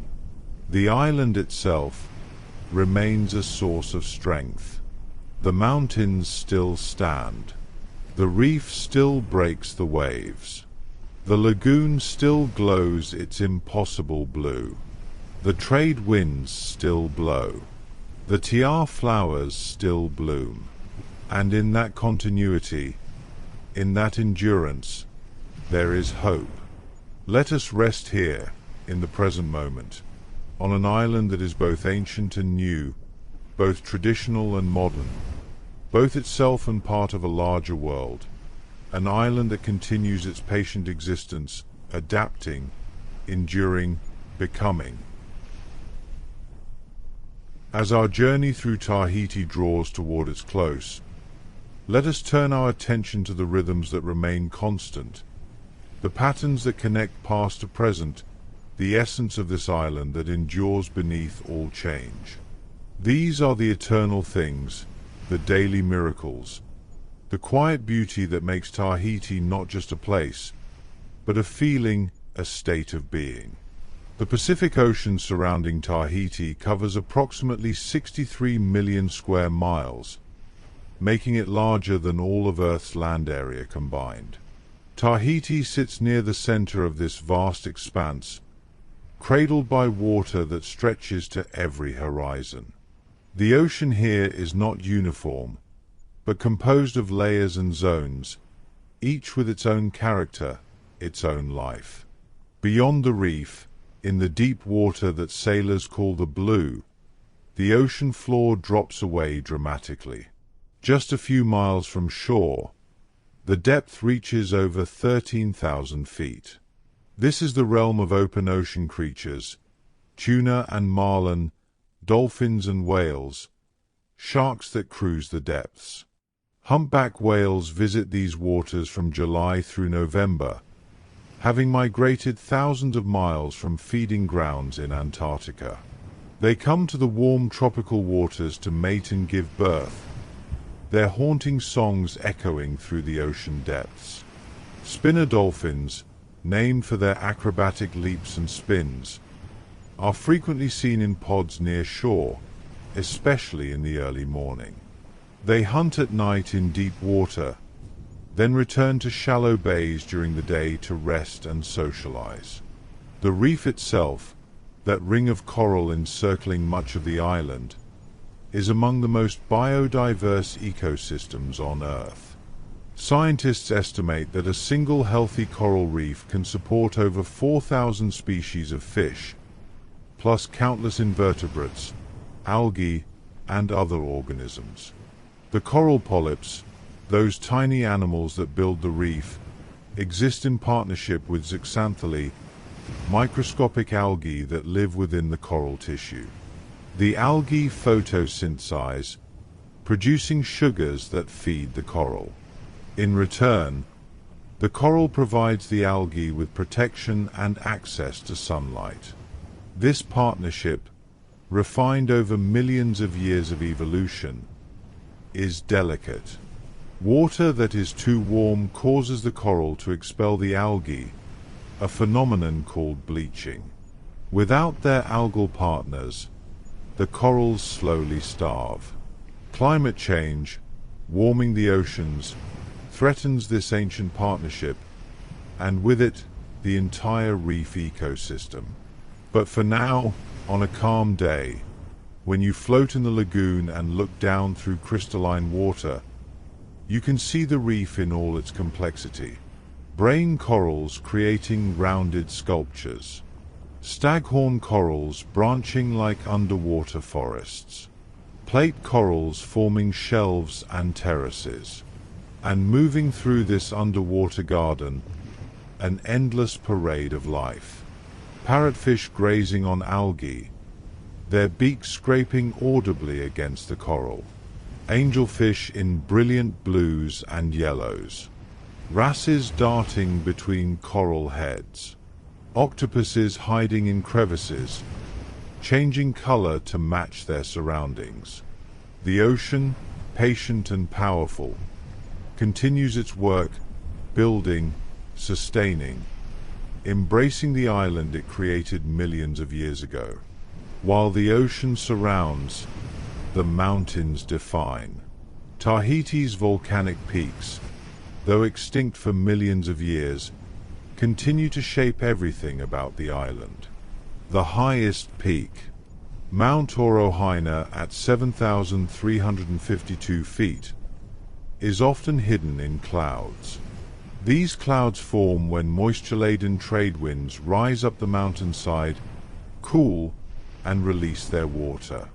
The summit receives over 400 inches of rain annually, among the highest rainfall totals anywhere on Earth. This constant rain has carved the mountains into shapes of stunning drama. Deep valleys, called amphitheater valleys by geologists, cut into the volcanic rock. Some of these valleys have walls over 3,000 feet high, nearly vertical, clothed in vegetation that clings impossibly to the steep slopes. Waterfalls cascade down these walls, some falling in unbroken drops of hundreds of feet, creating mist that catches the sunlight in rainbow arcs. The most famous waterfall, the Fotower Falls, drops approximately 985 feet in 3 stages, making it one of the tallest waterfalls in the South Pacific. Reaching it requires a hike through lush forest, following the Fotower River as it descends from the mountain heights. The mountains are not just geological features, but living ecosystems. In the cloud forests near the summits, conditions are perpetually moist and cool. Mosses coat every surface. Ferns grow to tree size. Rare endemic plants, found nowhere else on Earth, cling to existence in these isolated habitats. Lower down, the forests transition to different species. The mape tree, Inocarpus fagifer, with its distinctive nuts, was an important food source for ancient Tahitians. The purao tree, Hibiscus tiliaceus, provided fiber for rope and bark for tapa cloth. The native bird species, though diminished from their pre-human diversity, still inhabit these forests. The Tahiti kingfisher, an endemic species found only on this island, hunts insects in the mountain forests. The Tahiti reed warbler, another endemic, builds its nests in dense vegetation near streams. But the mountains face threats. Invasive plant species, particularly the Myconia, spread aggressively, crowding out native species. The Myconia now covers approximately 2/3 of Tahiti, transforming the forest composition in ways that may never be fully reversed. Climate change brings other challenges. Changing rainfall patterns could stress native species already adapted to specific conditions. Rising temperatures could allow lowland invasive species to colonize higher elevations. Yet the mountains endure. They have stood for millions of years. They will stand for millions more. Their patience is measured in geological time, a reminder that human concerns, however pressing, play out against a backdrop of ancient stone and deep time. There is something about the light in Tahiti, a quality that painters have tried to capture, photographers chase, poets describe. Perhaps it is the latitude, 17 degrees south of the equator, where the sun's angle creates particular effects. Perhaps it is the clarity of the air, swept clean by trade winds that have crossed thousands of miles of ocean. Perhaps it is the way light reflects off the lagoon, bouncing back from the white sand bottom through turquoise water, creating an ambient glow. Whatever the cause, the light here has a luminous quality. Dawn comes quickly, the sun rising with tropical speed, turning the sky from grey to pink to gold in minutes. The mountains catch the first light, their peaks glowing while valleys remain in shadow. Midday light is intense, brilliant, the sun almost directly overhead, creating short shadows and deep contrasts. This is when the lagoon colors are most vivid, the blues and greens so saturated they seem artificial. Late afternoon brings the golden hour, that time photographers prize, when sunlight turns warm and soft. The mountains glow golden green. The ocean takes on copper highlights. Shadows lengthen and soften. Sunset, like dawn, happens quickly. The sun drops toward the western horizon, turning the sky orange and pink and purple. For a few minutes, everything is bathed in warm light. Then the sun touches the ocean, seems to pause, and slips below the horizon. Twilight is brief. Within 20 minutes of sunset, darkness has fallen. But what darkness! Far from major cities, with minimal light pollution. Tahiti's night sky reveals stars that urban dwellers never see. The Milky Way stretches across the heavens, a river of light, so dense with stars that individual points blur together. The Southern Cross hangs in the sky, the constellation that guided Polynesian navigators for centuries. Canopus, the second brightest star in the night sky, shines brilliantly. In the right season, the Magellanic Clouds, small satellite galaxies of the Milky Way, are visible as hazy patches. Ancient Tahitians knew these stars intimately. They had names for individual stars and for constellations. They understood the star paths, the way certain stars rose and set at specific points on the horizon, creating a celestial compass for ocean voyaging. Modern Tahitians, even those who live primarily under electric lights, can still step outside, look up, and see the same stars their ancestors navigated by. The sky, like the ocean and mountains, connects past and present, reminding everyone of continuities that transcend individual lives. Though Tahiti lacks the dramatic seasonal changes of temperate climates, the island still has its seasons, its rhythms of wet and dry, of fruiting and flowering. The wet season, called Titaua Raya, runs from November through April. These are the warmer months, with average temperatures around 87 degrees Fahrenheit, though the humidity makes it feel hotter. This is when the tropical rains come. Not constant rain, but powerful afternoon thunderstorms that build over the mountains and sweep across the island. The rain falls in sheets, drumming on roofs, overwhelming gutters, turning streams into torrents. These storms typically last an hour or two, then pass, leaving the air washed clean, the vegetation gleaming, and often a rainbow arcing across the valley. The dry season, Titau runs from May through October. Temperatures cool slightly to around 83 degrees Fahrenheit and rainfall decreases. The trade winds blow more consistently, keeping the air fresh and comfortable. This is the more pleasant time for visitors, though even the wet season has its charms. The fruiting cycles of important plants follow these seasons. Breadfruit, one of the staple foods, fruits most abundantly from December through March and again from July through September. A single mature tree can produce 200 or more fruits in a season, enough to feed a family. Mangoes ripen in the wet season, from November through February. The trees, introduced by Europeans but now thoroughly naturalized, produce abundantly, more fruit than can possibly be consumed, mangoes falling to rot on the ground, their sweet smell perfuming the air. The uru, or breadfruit, has been central to Tahitian life for over 1,000 years. The fruit can be eaten at different stages of ripeness, prepared in different ways.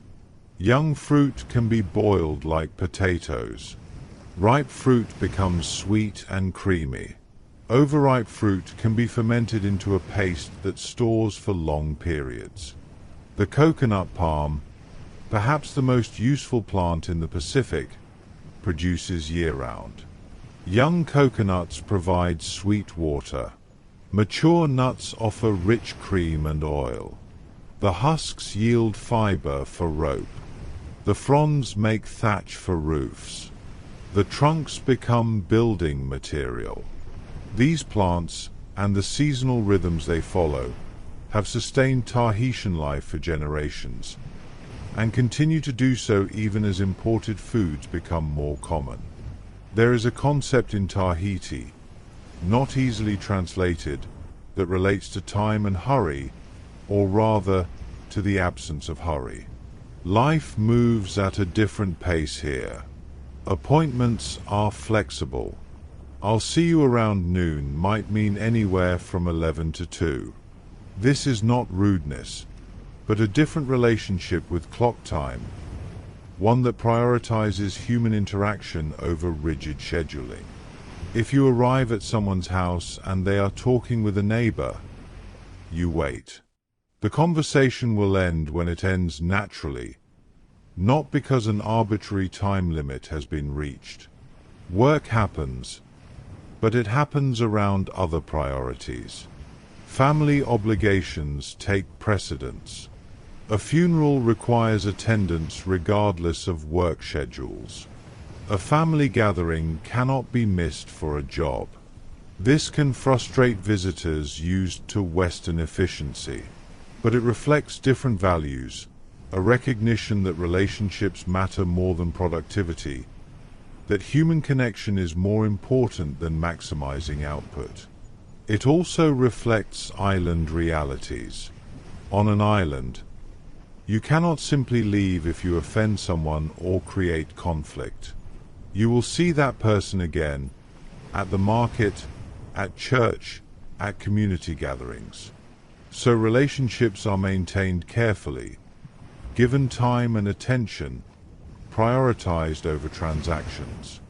The concept of A to PP, roughly meaning no worries or take it easy, captures this attitude. Things will happen when they happen. Rushing creates stress without necessarily improving outcomes. This is not laziness. Tahitians work hard when work is needed. Fishing requires early mornings and physical effort. Farming is labor-intensive. Traditional crafts demand patience and skill. But there is also space for rest, for enjoyment, for simply being rather than constantly doing. On a Sunday afternoon, families gather at the beach. They swim, they talk, they eat, they nap in the shade. Hours pass without any particular agenda. This is not wasted time, but time well spent, time being human in community. Visitors who can adjust to this rhythm, who can let go of their hurry, often find it deeply restorative. The constant pressure to optimize and maximize falls away. There is time to notice the color of the water, the sound of the wind in the palm fronds, the taste of fresh fruit, the laughter of children. This, perhaps, is part of what those early European explorers sensed when they called Tahiti a paradise. Not the absence of work or challenge, but a different relationship with time, one that allowed space for being present, for experiencing life rather than just rushing through it. In Tahiti, flowers are not mere decoration, but a language, a form of communication and cultural expression. The tiar flower, Gardenia titensis, is the most beloved. This white flower, with its 5 or 6 petals and distinctive sweet fragrance, grows wild throughout the islands and is cultivated in gardens everywhere. Women wear tiar flowers behind their ears. The placement carries meaning. A flower behind the right ear indicates the woman is available, unattached. Behind the left ear signals she is taken, in a relationship. Behind both ears, according to local humor, means I'm taken but would like more options. Flower crowns, or hay, are woven for celebrations. These elaborate creations might combine tiar with other flowers, ferns, tea leaves, creating fragrant wearable art. The process of making a hay is meditative. The flowers are strung carefully, their stems threaded through to create chains. Different patterns and combinations carry different meanings or suit different occasions. For weddings, white flowers predominate.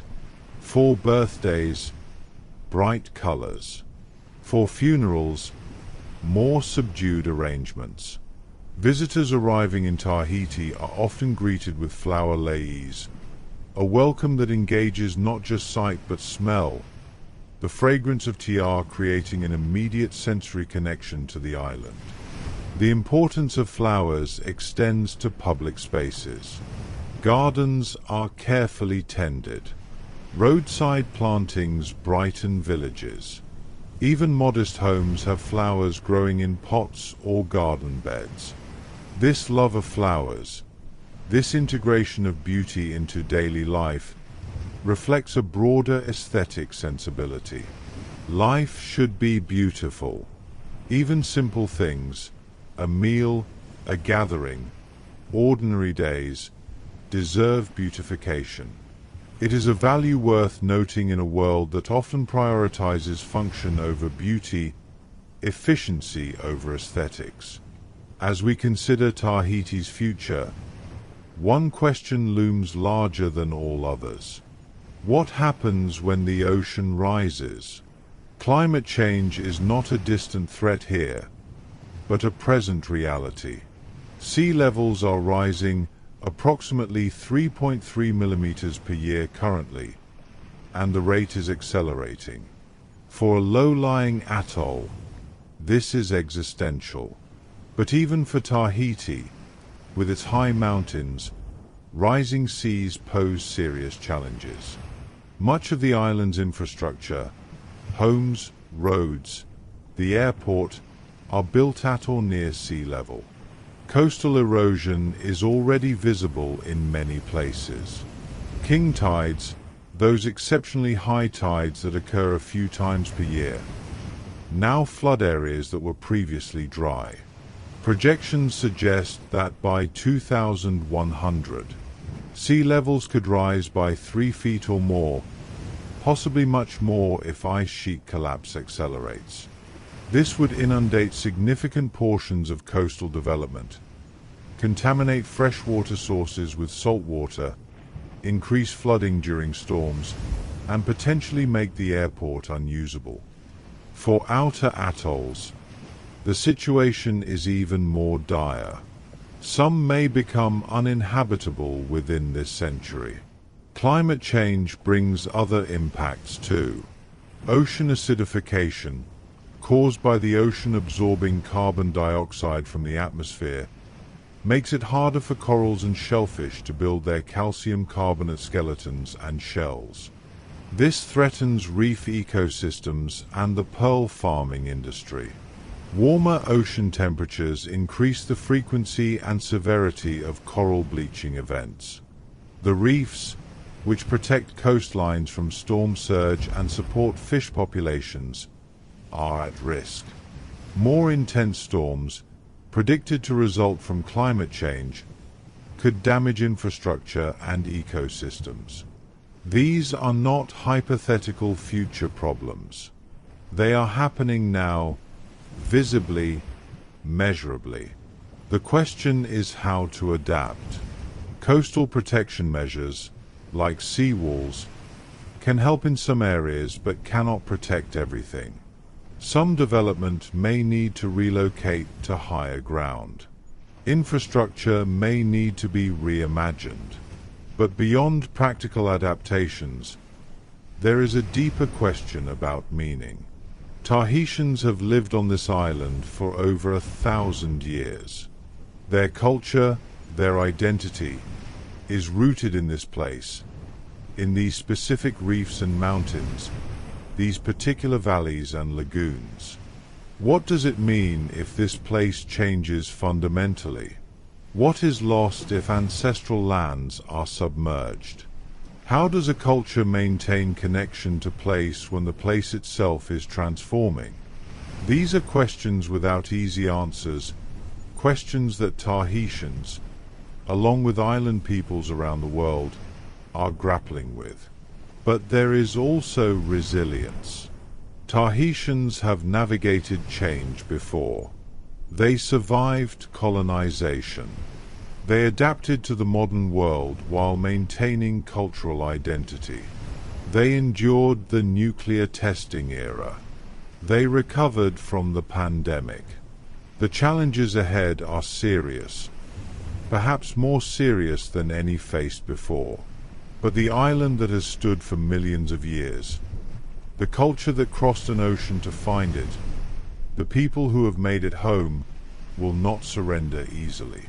And so we return, at the end of our journey, to where we began, to an island rising from the Pacific, mountains and lagoon, reef and rainforest, trade winds and starlight, to a place that is ancient and new, traditional and modern, itself and part of a wider world, to Tahiti, the pearl of the Pacific. The island exists now, in this moment, as it has existed for millions of years, as it will exist tomorrow and in all the tomorrows to come. The waves break on the reef, as they have broken for millennia. The mountains stand, patient, enduring. The tiar flowers bloom, releasing their sweet perfume into the tropical air.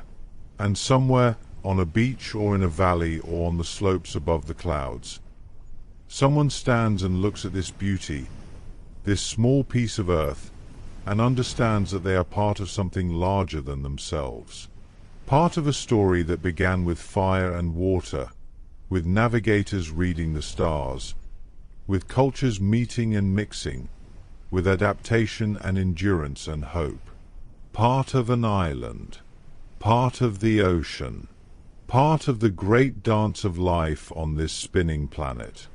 This is Tahiti, and it is enough, more than enough, to rest in that knowledge, to let the story settle into sleep, to dream of mountains and lagoons, of starlight on water, of an island that exists, endures, and will be there when you wake. Sleep well, traveler. The island will be waiting, always there, a pearl of peace in the vast Pacific, eternal, beautiful home.